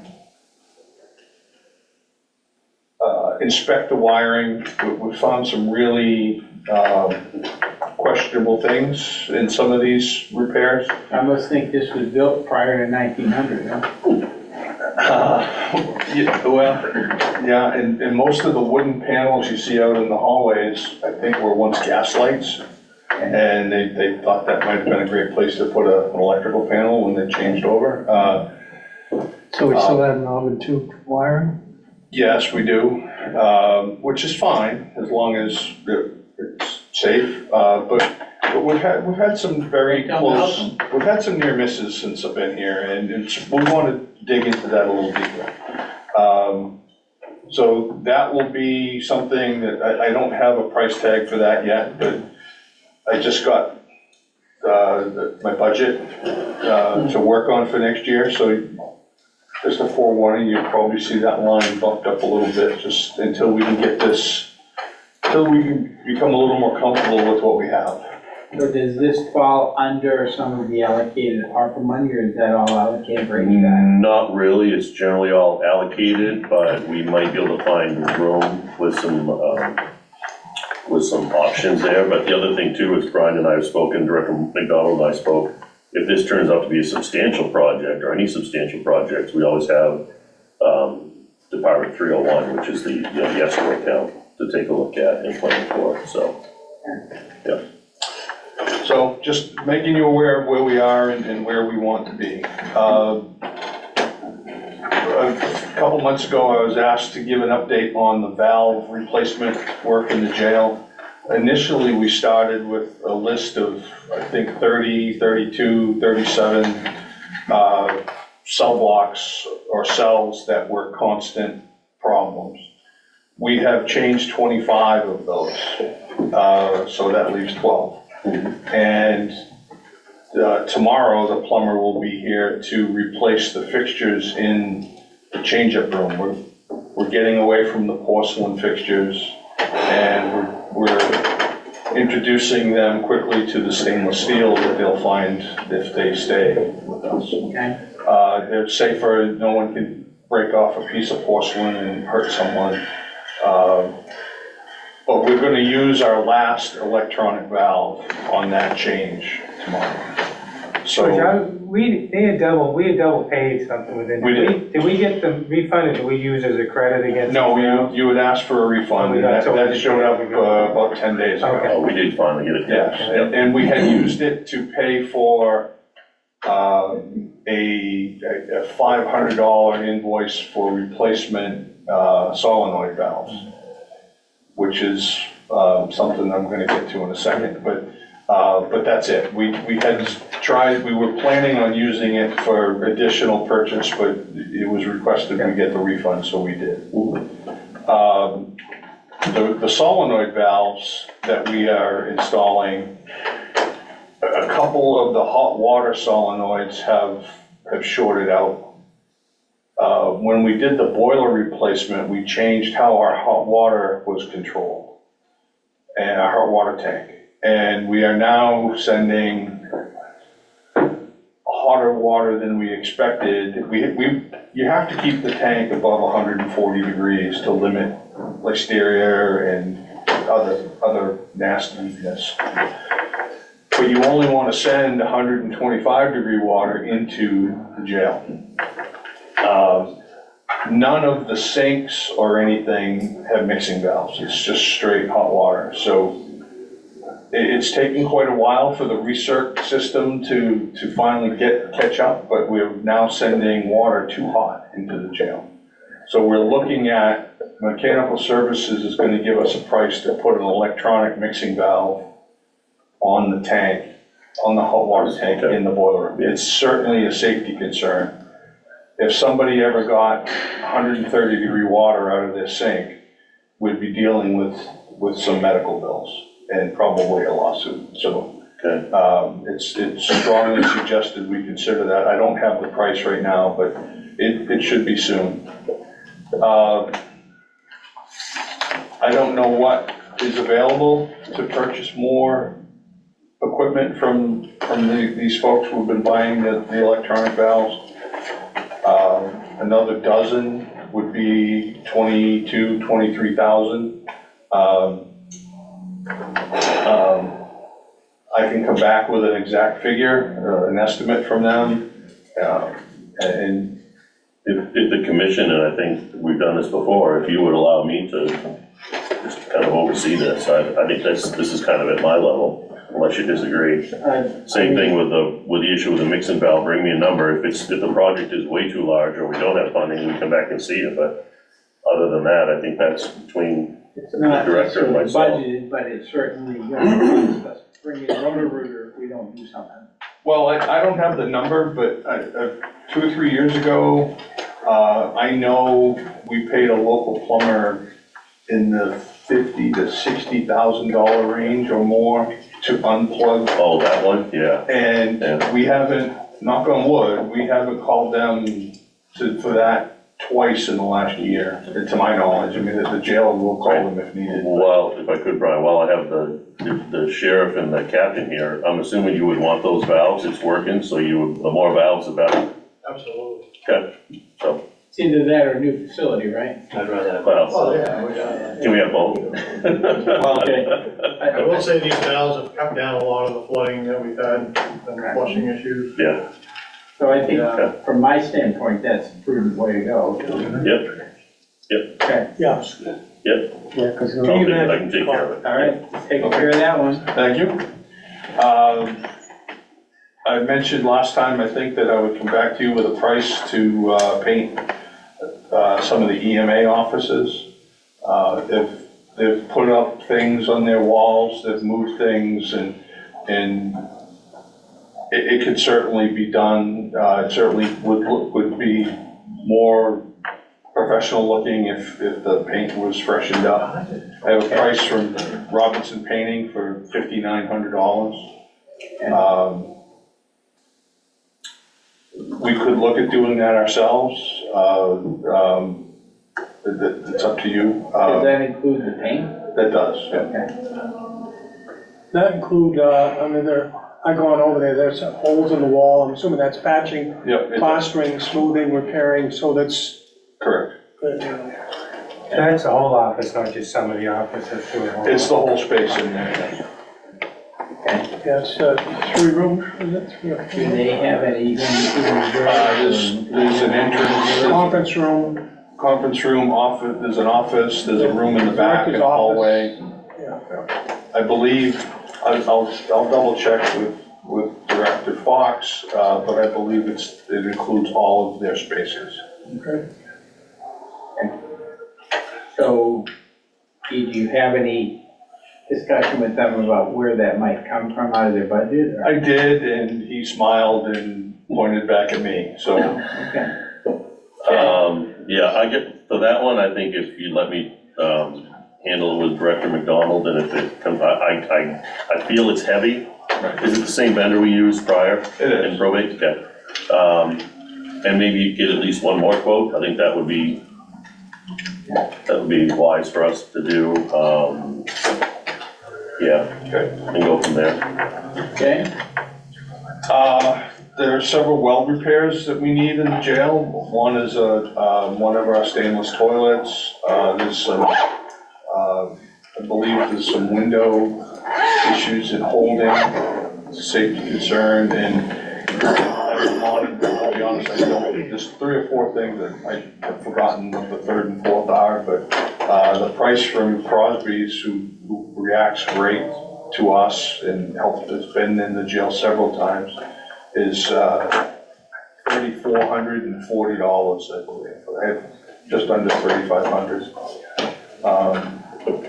They are the only welder that has responded to my many requests, and they're right here in town, and they usually. Right, Crosby's has worked cooperatively inside the jail, correct? Correct, yeah. Not sound like a broken record, but if you and I can sit down and talk about this, I think we can find a way to get it done. In cooperation with the sheriff and the captain and command staff. And the last request I have is our recent testing of the manual transfer switch. We needed cables to connect the rental generator to our manual transfer switch. I think it would be wise to have those cables on hand, ready to go. Just in case. And Carmel Electric has offered to build a set of those cables for us. and that price is $2,390. Do we have any funds, or is that another one of those things that, because sounds like we're somewhere around $40,000 now. Yeah, with those valves, and, yeah, we're far beyond that, but yeah. Again, that seems like a pretty simple one for the director and I to solve, and, yeah, obviously with, yeah, that's. Heartburn with any of these requests? I gotta be done. Okay. So the last time we lost power, we lost one phase of the three. And it did some damage to the chiller that cools the jail. We've fixed it. There is a question from mechanical services. We've had to fix an issue such as this multiple times in the past 5 years. I don't have any trending of that to see if it's always the same phase. I've reached out to Versant. I don't know if their planning has any records that show if it's always the same phase. But we are investigating that, because if it is, then maybe there's something internal that is causing this. It doesn't happen often, but probably 3 or 4 times since I've been here that one phase has gone out. And we also, when I reported to Versant, they replied, no, you didn't lose power, your meter's still running. Oh, yeah. Well, our generator was on, and the automatic transfer switch is supposed to cut us from line power, and so we have to figure that out as well. What we'll need there is a total blackout. Oh, so if you've got partial power, it's not shutting it off, it doesn't read that as being out of power when you've got partial power? So the generator does start when we lose a phase. Yeah. So the function of the automatic transfer switch should separate us from the street. But it's not feeding back into the... So we're not feeding from 2 sources. And when I was on the phone with Versant, and he could see our meter was still running while we had lost the phase. So that's something else that we need to figure out. What we will need is a full snowstorm type we lose power for 2 or 3 days or something. And we will need to find or look around to see what might not be covered by the generator. It really doesn't make sense. So, but we don't need to lose just a phase, we need to lose all power. But does the generator supply the necessary power for all the jail functions, to your knowledge? Yes. So would it be logical to maybe choose a weekend or a 3-day weekend and test it as opposed to waiting for a blackout? So I haven't spoken to Versant about our meter when we do our monthly test, but if we did lose power where the generator kicked in, it shouldn't function the way it did this last time. Okay. So I assume if it functioned this way when we did actually lose power, it would function the same way when we just do our test. Because for whatever reason, the automatic transfer switch did not separate us from the pole, but it's supposed to. Right, but I think the idea is if we have the test, maybe the test is extended, and work with Versa to see if they Right, can the take next that time time to figure it out, but yeah. The next time I do the monthly test, we'll call Versa and ask if our meter is still running. And if it is, I'm not sure how to identify what's being fed by what.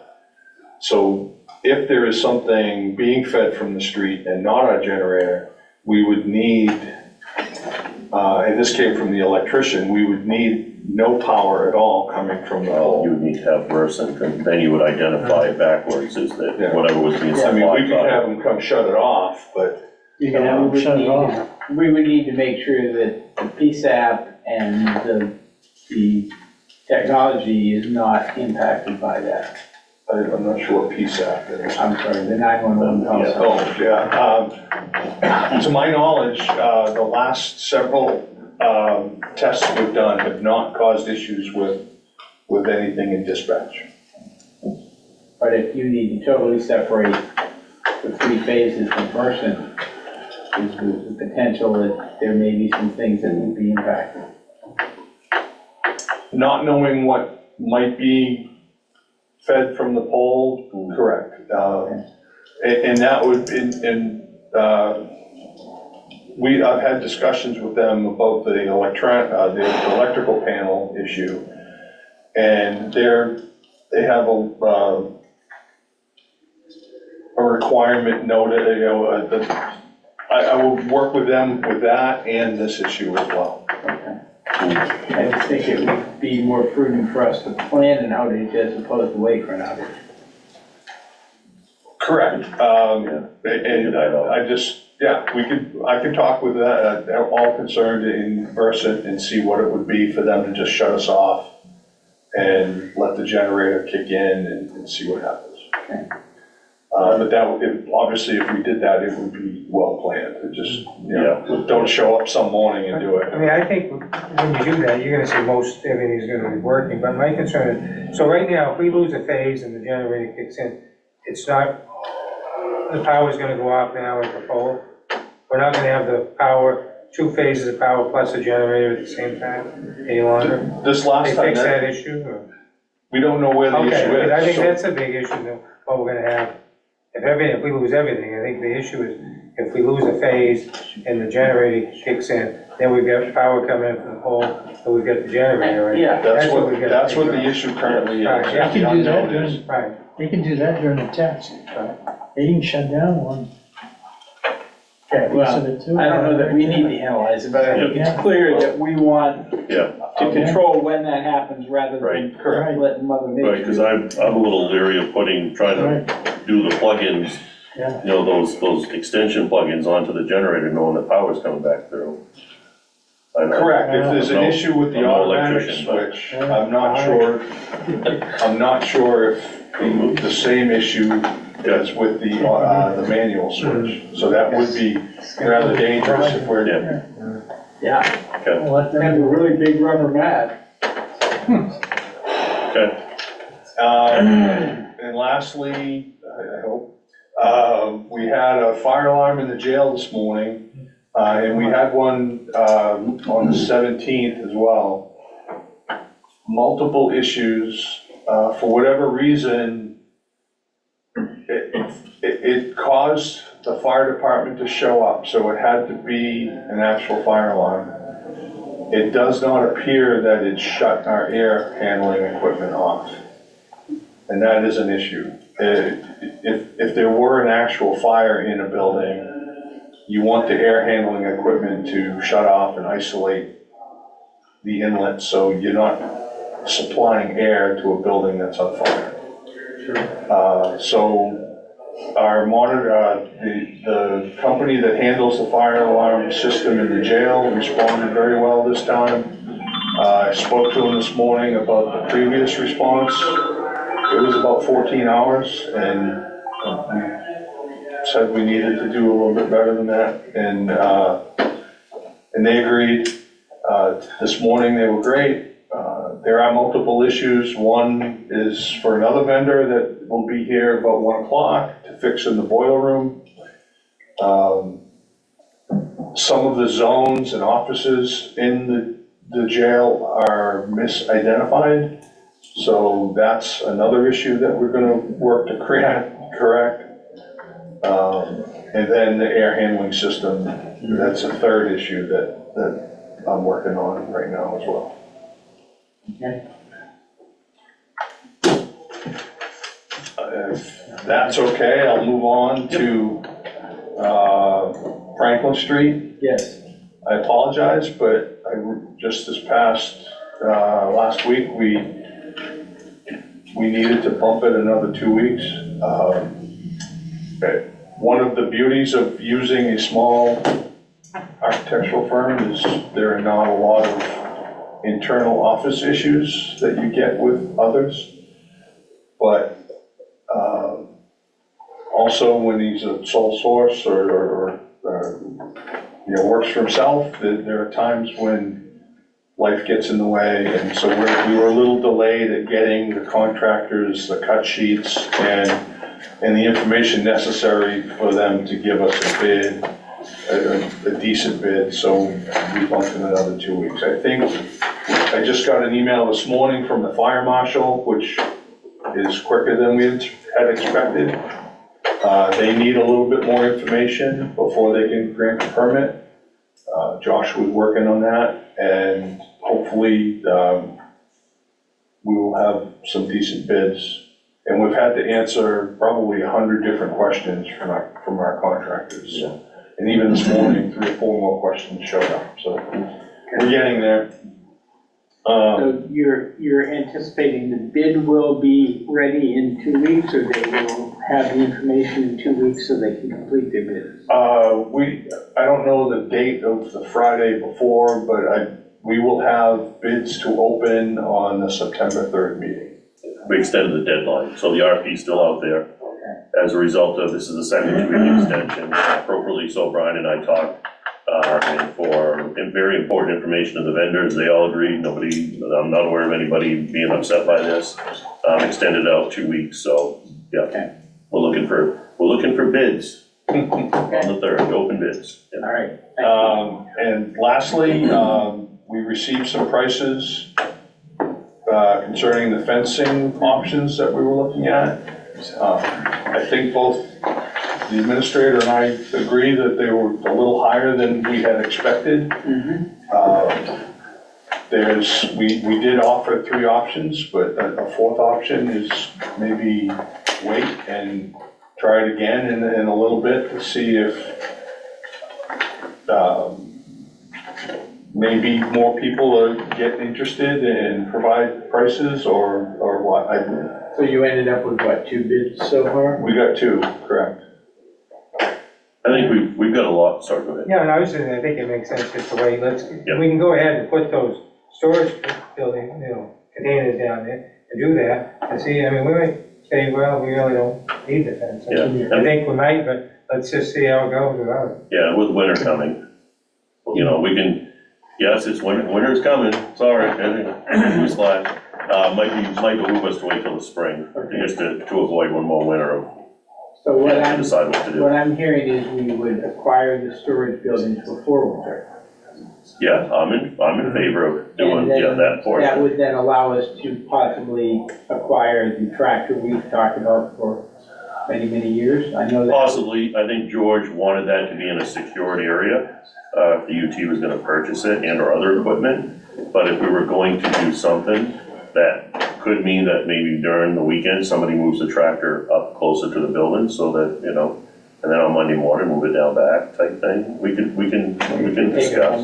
I could drive it home, yes. Can you, okay, I think what I'm looking for Sorry, is, got the treasurer, I jumped in on the treasurer, yeah. Can you fence between the 2 Connex boxes?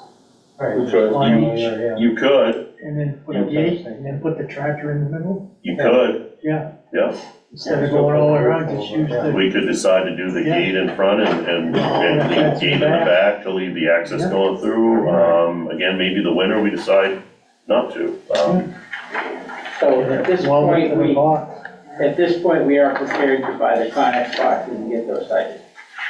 I'm in favor of We it. have one now, and the Yeah. thought was to get a second, and Yeah, Sale next like the treasurer, maybe just fence off the middle, and we thought about putting some roof trusses over the top. Put a roof over it. Covered.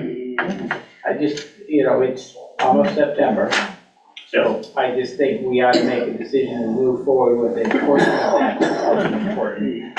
So, Yeah, I'm not opposed to that. We've got a lot going on. If the commissioners are ready to move on that, let's make it happen. okay, do we have a motion to authorize the purchase of a additional Connex box and then get at least a temporary roofing structure in Get place? some prices on roofing and we'll bring back. Open-ended, what's the price on the box? Do we have some estimate of what it's gonna be? I had prices a year or so ago, and I think a new box is probably between $500 and $7,500, and a used is like like 2/3 of that, so And I would say that we would want a better, I think we're fine getting used, but we want a better used than we got the first time. Yeah. All right. We had to do some repairs. So we have a motion to acquire a second Connex box, be it new or used, is it the discretion of the facilities? Yep. And then authorize them to get pricing on a roof to connect over the box and provide it. Covered storage space. Okay. Have a motion, have a second? Any further discussion? Seeing none, all those in favor, please say aye. Aye. Thank you. There you go. Step Thanks, Brian. ARPA project, up, please. Yelling at me. Making sure this microphone picks it up. Can I just say these wooden benches are brutal? If you would prefer to use a padded chair, you could slide the table. I'm gonna bring a cushion Okay. next time. Make it short. So, Nothing, strike it from the record. what great news do you wish to share with us today? So many great things. Okay. So, hold on, let me get my other eyeballs on. Now, we have a patent update. Am I going in, let me Yep, make sure sure, I'm going in yep. order? Okay. So, Jesse Moriarty has sent us information that they currently have 90% of the funding that they've been trying to get for the patent project. So that was going to be the Library and Community Center. Yep. And they are very close. They're still waiting to hear on, it says they're currently in the process of applying for the Northern Border Regional Commissioners Catalyst Fund. And they wanted to know, because, and you know, I thought that we also had considered that there's obviously going to be phases. And because we have a deadline of when the funding needs to be spent by, that it makes sense for them to concentrate on one of the first phases. If we end up, if they get all of their funding, so. They wanted to know if it was okay to focus the ARPA and the TIF funds, so it won't just be the ARPA, but the TIF funds as well, so that they can finish in a timely fashion, which just makes sense. Finish the project or finish? Well, that phase, yeah, because, I can't remember what we even, boy, it seems like 5 years ago that we did this. I know we didn't give them the full funding. I can't remember what the amount was, but I don't think it would take them long to spend what the grant We award gave them was. like 150. Yeah, it What was, do you remember, David? That was one and of then your. 50 from TIF or something like that. I think that's right. I think it's 125, I don't know, maybe 150, I don't know. Yeah, I think it Out was of ARPA. 150 and then 50 from TIF, right? That's what Does it that sound was, right? it was a combination. Yeah, So was it 150 aggregate or 175 aggregate? 150, I think. I think it's 150 from ARPA and 50 from TIF. Is that right? 200 total. Yeah. Does that sound right? You know, I think within, 25,000 or so, Right. we're pretty close, but for me, it's sure, I think it's appropriate to allow them to focus on phase one with our contribution, as long as the project is gonna get done. I mean, if we fund Absolutely, phase right. one and the project doesn't, we just pave a parking lot, I Yeah. think we'll be disappointed, but, Well, we did the same thing with the Milwaukee Regional Hospital. right. Well, no, that was a unique outlier, as you may remember. I wasn't gonna mention. I was up there, that's looking very good. I'm glad to hear that. It's always good when things work out the positive. I guess I'd personally be comfortable giving them the TIF money and 50 of the ARPA money now. Before they have all their funding? Because that was the caveat we made, was Well, that we until they have got a funding. precedent of giving other donors a portion of their money before they are 100% funded. We've done that with the Y. Why? Mhm. And I Yeah, think that's we true. might have done that. So I would be comfortable Okay. with 100,000, 50 from TIF and 50 from ARPA.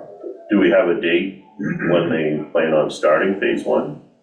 Okay, so I would They think just we know would, that we have a deadline of yeah, I would August. recommend we hold off until finding out that date Yes. before we give them any. Yeah, I would, Yeah. I'm not saying we write the check this Right. week. Right. I'm saying Oh, okay, to communicate to them that half of that would come to them in that manner, so that we're right, reserving the ARPA funds just in case the world doesn't work out. Okay. Sounds great. You okay with that? Yeah. Yeah. All right. Okay, and then the other was PCHC is having their groundbreaking celebration, and they did reach out to ask if any of you fine gents might be able to make that. The date is September 16th, which is a Tuesday. They said at this point they don't know the exact time, because that's still to be determined, but they would like you to join, all of you if possible. I'm not gonna be here, so I won't be there, but. Yeah. Tuesday, the 17th, people are making their way to the county commission, to the county 16th. convention. Right, that's what, Yeah, I'm gonna be down there, so I am not available, but it's a Bangor location. You'd think the that- 16th of, Deanne would represent the on county. Wednesday.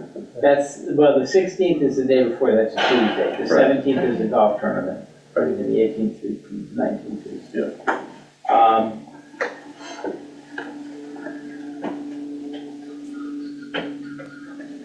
I had kind of reserved that day for last minute things I need sure, done, so they don't know what time of day. and Commissioner Trumbull, you could kill two birds with one stone, because they will be inviting Bangor City Council. No, I think I'm gonna be, I'll be here on the 17th, yeah. Would you I'm not gonna do it consider on Wednesday. representing the county as well as any other? What time did you say that you were? They said that they're still Oh, to be working out, yeah, they're still working out the time, but Okay, just depending that on we the have time, that it should be day. fine, Okay. I'll ask for that time. Wednesday. But I'm gonna be in Lincoln on Monday, Monday night. Yeah. Okay. I could be in transit down, I guess. Well, I'll leave it to you guys. I do not want to commit just because I don't know what I need to be doing for convention. Okay. Treasurer and that makes available? sense. On the 16th? On the gold shovel? 16th. Yep, right at 4 o'clock. Okay. All right. Oh, and I'm sure it would be, I'm sure it would be like in the afternoon. I got my grill on it. Or morning or something. All right. All right. Any other good news? Well, it looks like the opioid committee update is Next. right? Yeah, So why don't you stay right here? Go right ahead. easy for me. Go right ahead. Okay. Oh, you don't wanna, oh, you're just gonna be sitting there. You don't need to sit by me, thank God. Wow. On that note, Okay. my last Okay. feeling was just hurt, so I'm out of here. So the opioid, I have such a problem saying opioid, I have it. So, Good substance They abuse they for a will, lot. Yeah. they will do that to you. hey now, so, Or you could just use the acronym of Opioid Settlement Committee, OSC. yeah, I could do that. Moving on. Okay, so my portions were highlighted as far as what I wanted to bring to you today. We did hammer out the application Okay. and no, don't look, because I don't believe we haven't had seen what- time, because we just had the meeting on Monday. Oh, okay. And then I had to add a little blurb, and then Jamie Beck, who's in the council, she did a lot of work on it to update what everybody agreed upon as far as what should be in the application. Do you remember how long the application form was? Yeah, actually, it's not bad. We tried to be really, brief, and it seems, honestly, most of the application is an explanation of where the funds came from and what types of things are appropriate uses for the funds. So the application itself is, I think it's minimal. It's like, The States was, what, 15 pages? that was brutal. Yeah, we're not doing that. And we don't have, like, they had a requirement of a minimum wording that's for each tier. This one is like, look, you have a max of 500 words on one part, 200 words on something else. So we don't need all of that in there because the main things were that it has to be in the county. So, and then the different tiers as far as what is allowable awards, right? So how much they're asking. We're not looking at going above what we did as with the commissioner fund, the 49,999, because we want to keep it under the 50 grand. And this is of course just round one. So we're trying to get that up and going so that we have a chance to start getting applications in. I'm gonna be leaving on the 15th and I won't be back to the 9th, but we wanted to at least get it out there so that we could start getting things in. And I'm, because I will be the contact for any questions. If anyone needs any help filling it out, I'm absolutely happy to go line by line with them and help them to fill it out. But I feel like it's going to be very concise because we had the Moss group assist us in putting it together. That was one thing too we're waiting for as far as the application, is there were some certain points that were brought out this morning in an email that the Moss group, they wanted to ask them a few questions regarding stipulations on certain points of treatment. And so we want to make sure that everything is perfectly clear. Is this process moves forward? I know obviously it's a county-wide fund, but Bangor is predominantly where the issues Yeah, are. the People from service other area. towns coming in for their services. So Bangor also has a lot of funds available. I think if that committee could look at ways and maybe could partner with the city focus committee to get a bigger bang for the buck, but also be aware, even though Bangor might pay 23% of the county tax, on this issue, Bangor is where the issue is. There's other towns that obviously have problems, but the bulk of the problem is felt in Bangor. So hopefully that's where most of the money can go. Yeah, absolutely. We have 100% where we're going to be working with the city. Because as you say, all of those things are relevant, and that's going to be a large, our hope. One of the things too that we discussed too is it's really important to hit all of the different areas, especially people who can't, organizations who cannot get assistance through other grants. One of the things that is on the application is that it's open to nonprofits and for-profits. And that is going to be a difference that we had with ARPA. So again, these are all points that, I wanted to be able to give you the application so that you could go through and go, yes, yes, no, no. And, feel comfortable with how the application Would is. it be maybe helpful if we invited the council members Absolutely. to come when you present the application or after? Sure. So we can discuss Any questions we can answer right then and there, yeah. There's, I know that the ones that usually are close enough, because I'm on it, Jamie Beck is here, local, Randy Jackson came in, but he's like he's up north and, yeah, so, but he was able to make the meeting, and then sometimes one of the others is,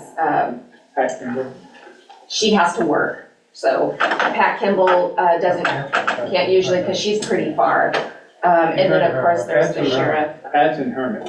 Yeah, she's hanging out she's at at camp Oh, right now. Yeah, she's Little at bit up camp north. right now, so it's Yeah. about, I don't know what. But I think by Yeah.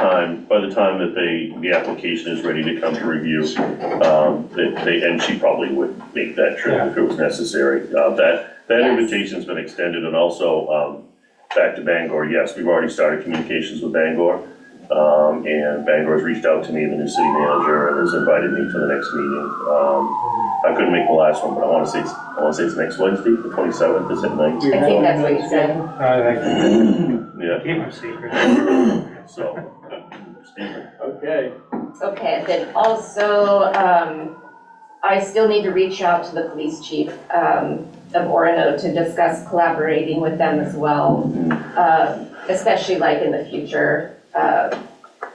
Because of course we want to be able to make the programs work, and if it's just a tiny little chunk for everybody, it can be a hindrance to Well, I getting think anything done. It's clear from my experience, chairing the opioid commission and there's gotta be an integration between them. Yes. Because just throwing money at it is sometimes worse than not.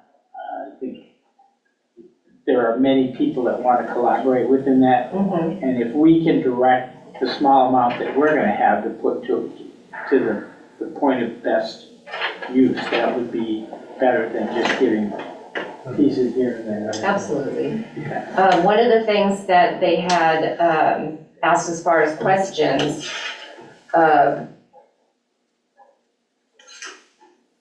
was Scott actually provided us with a very good detailed spreadsheet regarding the funding, how it's looking, how it comes in annually. I was gonna ask the finance director regarding the funding that we've already utilized through the MAP program. I went into Trio and I can't find where it's at, so. We did, break the cycle going on. So, with opioid? We used opioid funds for connecting them to we the. did, it was not extinguisher, a sprinkler system or something, I wanna It's say it about was. $30,000. Oh, yeah, then that was the It 25 wasn't- grand, yeah. It was enough to bridge the gap so they could connect and That's right. offer up services. So I I'll get believe that number. Those are outside the of only that, two that it's- I'm aware of. What's the other one? Matt, Yes. Yeah. Matt sure. and the breaking the cycle in Illinois. Sponsorship for opioid money. We just Oh, talked about true, it. yep. Yeah, we That is just a new gave one. That's good, 2,500 to the barn for their event. Oh, you did? Yes. Did we not buy a True Narc with? No, that was ARPA. It was. True Narc, yeah. That was for Lincoln, wasn't it? No, we bought one for ourselves, Yeah, and then, I think it was, wasn't BZ had requested. BZ or, yeah, it was BZ, yeah, Well, that was an Mark ARPA. Limit, that's what. ARPA award as well. Yes, exactly. Okay, and then the other question which they had was regarding the interest funding on the opioid money. Let's see. Brian, that's not us, is it? Yeah, right, that would be bad. it? But our car's coming in? I don't know. Yeah, I think that's the Fire sheriff, or- no, that's the sheriff's office, I believe, flying out of here, yeah. Okay. Yeah. All right. So that was the question that they had. What was the question on that? Well, you said something about the interest? The interest funds, yeah. Stay in the account? About the usage of it, like what Well, we're I think using they the. should stay in the account. They don't think they should be as Correct. restrictive to the spending as the other funds are. So So- we need to segregate those somehow. Well, Because there's a lot of restrictions on how we spend it. Opioids. For sure, right, mhm. right, yep, so the interest is not in the opioid account, that was the agreement, when we established it with the commission. So if you want to change that, then I'll need. No, I don't in the opiate account, I mean, if it's in the opiate account, I'm just saying, the funds, the opiate funds, very specific how they're spent. So what are we doing with the opiate interest? The interest is just goes to the general fund. I Yeah. just- Last I checked, it was somewhere around 54,000. Yeah, just for your information, what's a little ironic is in the states, so the state has an agreement with their funding that the interest is to go into the opioid account. However, they also have a little caveat that says they can take 15% and spend it on other stuff, such as administrative costs or whatever. So I think the thought of the commission at the time was, is this opioid interest kind of takes care of that, sort of that same program. I have a problem spending Yeah. on administration. Right. Well, considering the amount of issues people that that, have needs in our jail, everything we do to Right. mitigate the taxpayers. I think, yes, because I think that's what needs to be missed, is getting missed here, is that I was at the meeting when the lawyers first came in, presented to the counties, there were very few counties that, this whole lawsuit began at the county level. And then as it started to develop, then that's when the state's AG's office came in, and it was all directed towards the effects of the sheriff's office. I don't see him here, and which includes, right, which includes the jails. So I think that's a very important point that must be remembered, that even, and ironically, well, not ironically, it's kind of unfortunate that the AG's office is receiving two different pots, one for the recovery council, but the counties really didn't get the significant sum of the money, so that's just my little 2 cents. Oh, and that's the other thing too, as you move forward. I mean, if we got a significant project you think makes good sense for us, we should involve the state as well and say, listen, here's what we'd like to do in Penobscot County, and the state help us out. And I think that's, And especially having Pat Kimball on that committee, as well as the state committee, is gonna help us out a lot on that, and having the Attorney General being it from Bangor doesn't hurt either. that's right. No, very good point. I think that's the goal of Bangor and the county working together. To get with him socially. I've never seen the guy. Okay. Okay, and now, the amount of the initial release of funding for this first round, do you have an idea or even an amount that you're considering allowing us to start the first round with? I'd like to see the parameters of what we're talking about. Okay. What's the balance in the account? Right now, I want to say it's probably somewhere in the neighborhood of 1.2 million. I was thinking if we did trying to do 500,000, and then we also haven't calculated the newest funding in the Sackler, 35 or. Right. So that's gonna be coming in. We don't know what that If is. we've got 1.2, I'd be comfortable saying a third of what we have on hand. Again, just to remind the commission that the MAP portion is very important. Historically, on average, it's been about $200,000 a year at the jail. If not, and that's not in consideration, then that creates obviously a void in the county budget where it goes to the taxpayers. No, I think I feel we should keep funding that, and I think it's been an important program. I think even with funding that with additional funds coming in, I think what you threw out was 400,000, so 400,000 or 500,000, I think is reasonable. I think that's a good starting point. As we saw with the ARPA money, there was a rush, so we got an understanding of what the need was, then we refined what that need was, and then we identified that there were a lot of the small organizations that didn't qualify for other grants that benefited proportionally to a greater degree than if we had used it for some of those bigger asks. Because, quite candidly, some of the bigger ones also have access to other revenue sources. So I think we've got to balance that against what we've already said, which is we don't want to chop it up into a lot of little pieces that don't have meaning. But from my perspective, just to kind of land the plane here, is the jail and law enforcement is the first priority of the county because that goes to the taxpayer. And as we know, it's gone to a greater degree than what we get revenues for right now. So anything we do to mitigate the red tape, Right, which is why I bring it up, because as you look out the future payments, even though we have a nice sum at the moment, Sackler, I can get that to you. The new one is roughly, I think we're getting like around 600,000 or something like that. Aggregate. But on an annual basis afterwards moving forward, it's roughly right around $250,000, sometimes up, sometimes down. So if you count in the 200,000 that's potentially needs to go to Matt, and that may or more likely increase, that doesn't really leave a whole lot on an annual basis to go out. I think that, unless things change. That's why I look at this and say, okay, if we only use up to a third of what currently is on hand. Yep, I think it's a fair amount. We factor in that the jail is going to have a specific need over the next 5 to 10 years.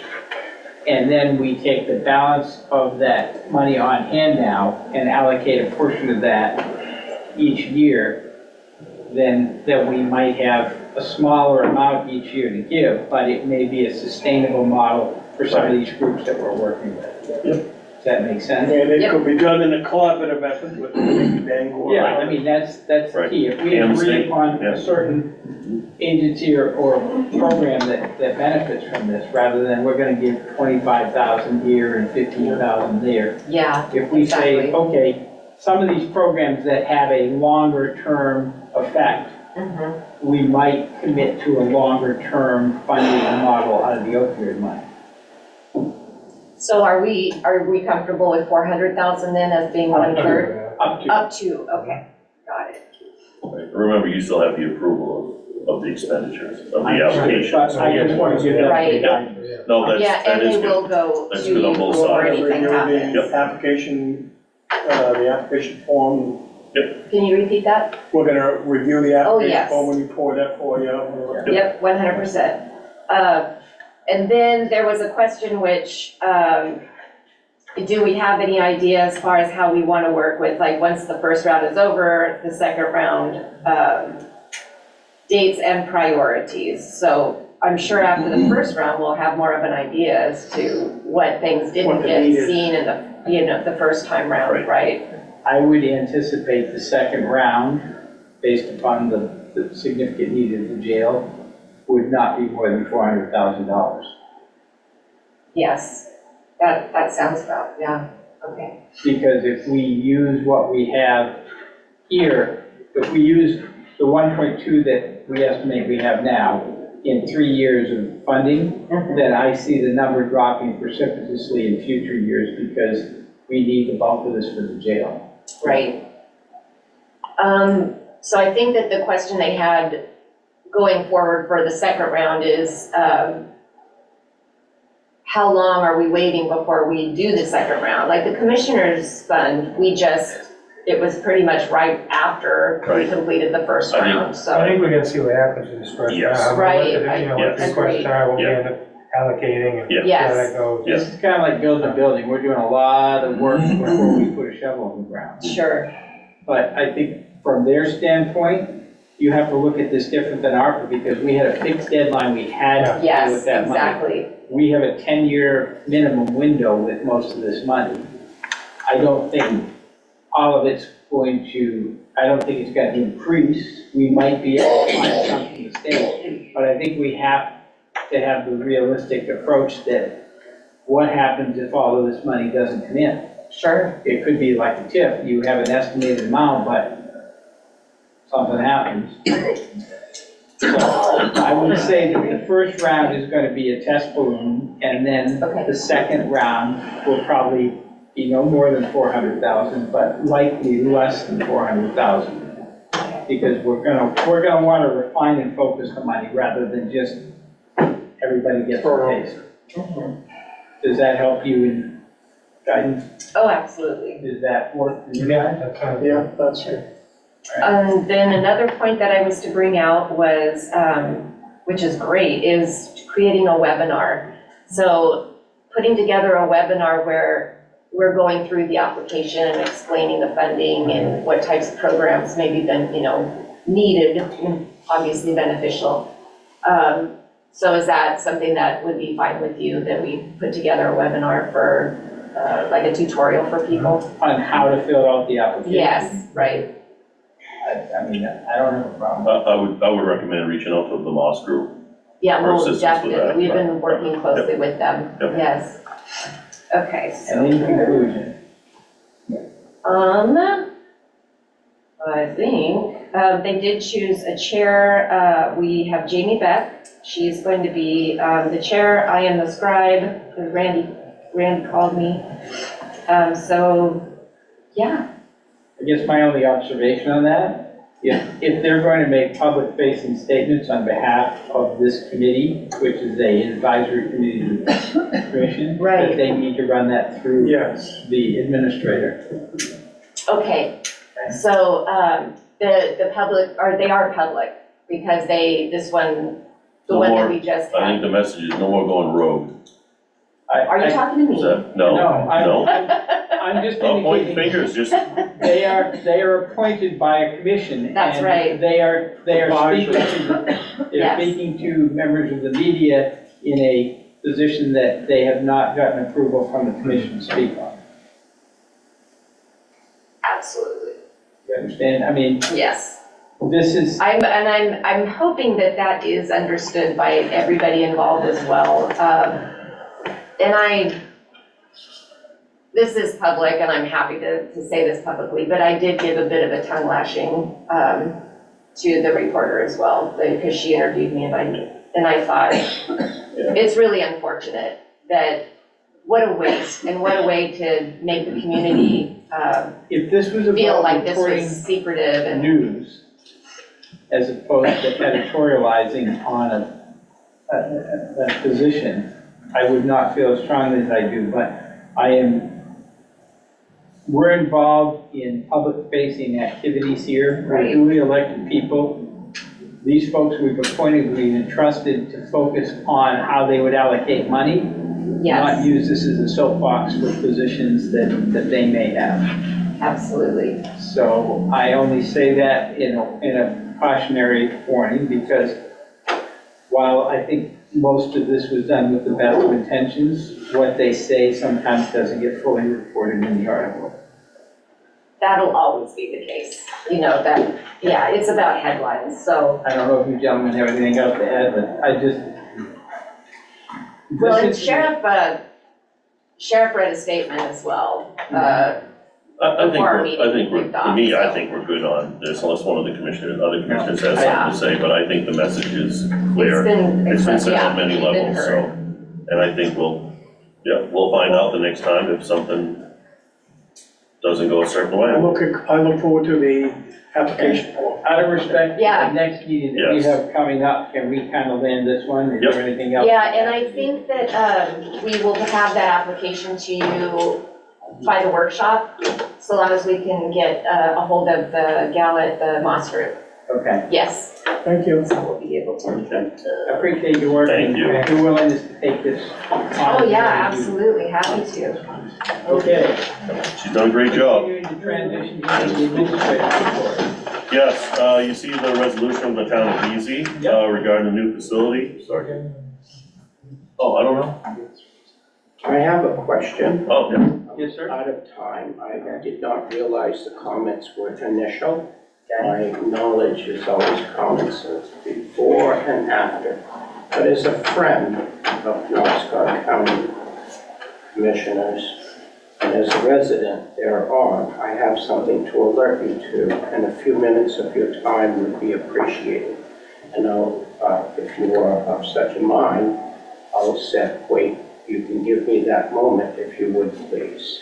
Is it of a time-sensitive nature? It is. We generally allow public comments in the beginning if there's no.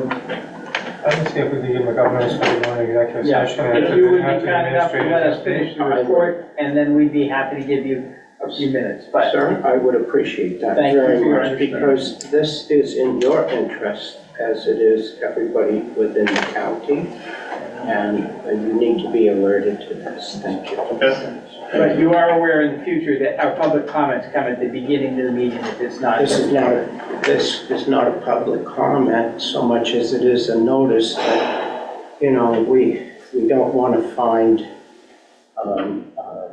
our county in a compromised position. Thank you, sir.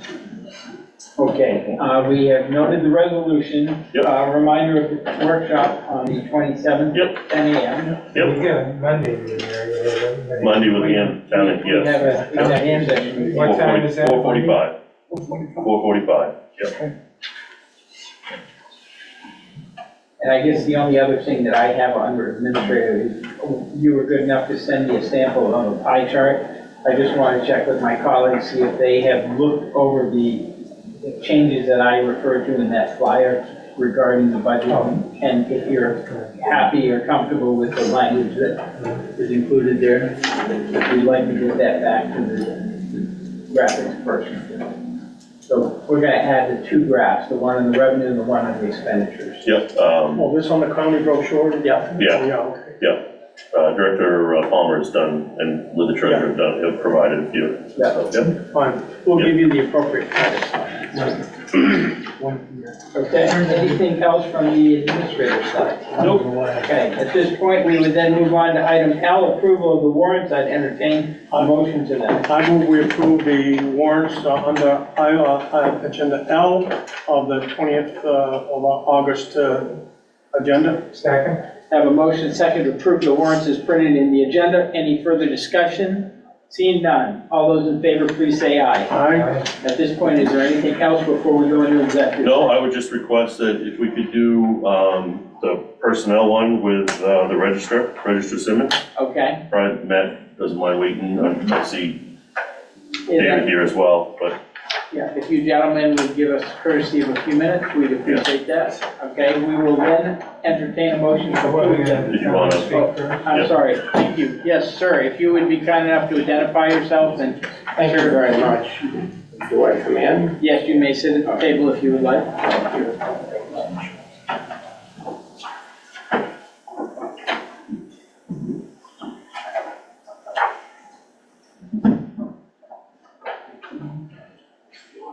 My name is Daniel LaPointe. I've often run for office, never got in. That's okay. I bring to you an issue which is on September 1st going through the Supreme Court. And you are affected. Here in the state of Maine, the Attorney General and the Supreme Court has been notified of this. It's a very serious issue. It cuts very deep into the court. I'm not going to belabor this, but I have documents here for you. I can, if you would give me 3 minutes, I can, just to be sure that it's tight, I have it recorded here. If you choose, if you give me 6 minutes, it fills it out a little more. And then I can give this to you with the idea is that it's a real problem and it's looming and we don't want to be caught uninformed. With due respect, we would grant you the 3 minutes because that's what we typically do. 3 minutes will work just fine. Then we could take whatever you pass out, and then you could follow up and when public comments for the next.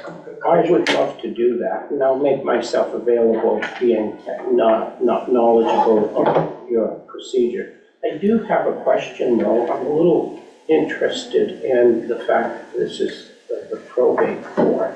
Do we have members of the probate?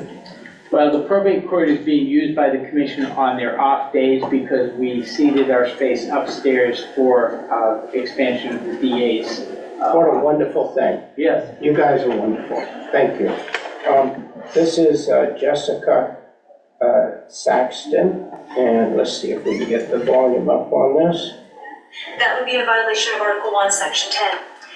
The 14th Amendment is the other place that you'll find the reinforcement of this issue, and that's where it states that no state shall create or enforce any law that shall abridge the privileges and immunities of United States citizens. Privileges and immunities of United States citizens are any minimum those that are enumerated within the Bill of Rights and the First Amendment. The state of North Carolina has enacted a law, again, in its inferior constitution that is permitting public officials and law enforcement officers, whom you all pay, to violate the Constitution of the United States. As a result, there's an inordinate amount of people currently imprisoned here in the state of North Carolina illegally and unconstitutionally. Mr. Tanoa Downing is preparing to litigate this issue with the United States Supreme Court on behalf of more than 700,000 people currently imprisoned here in America unlawfully.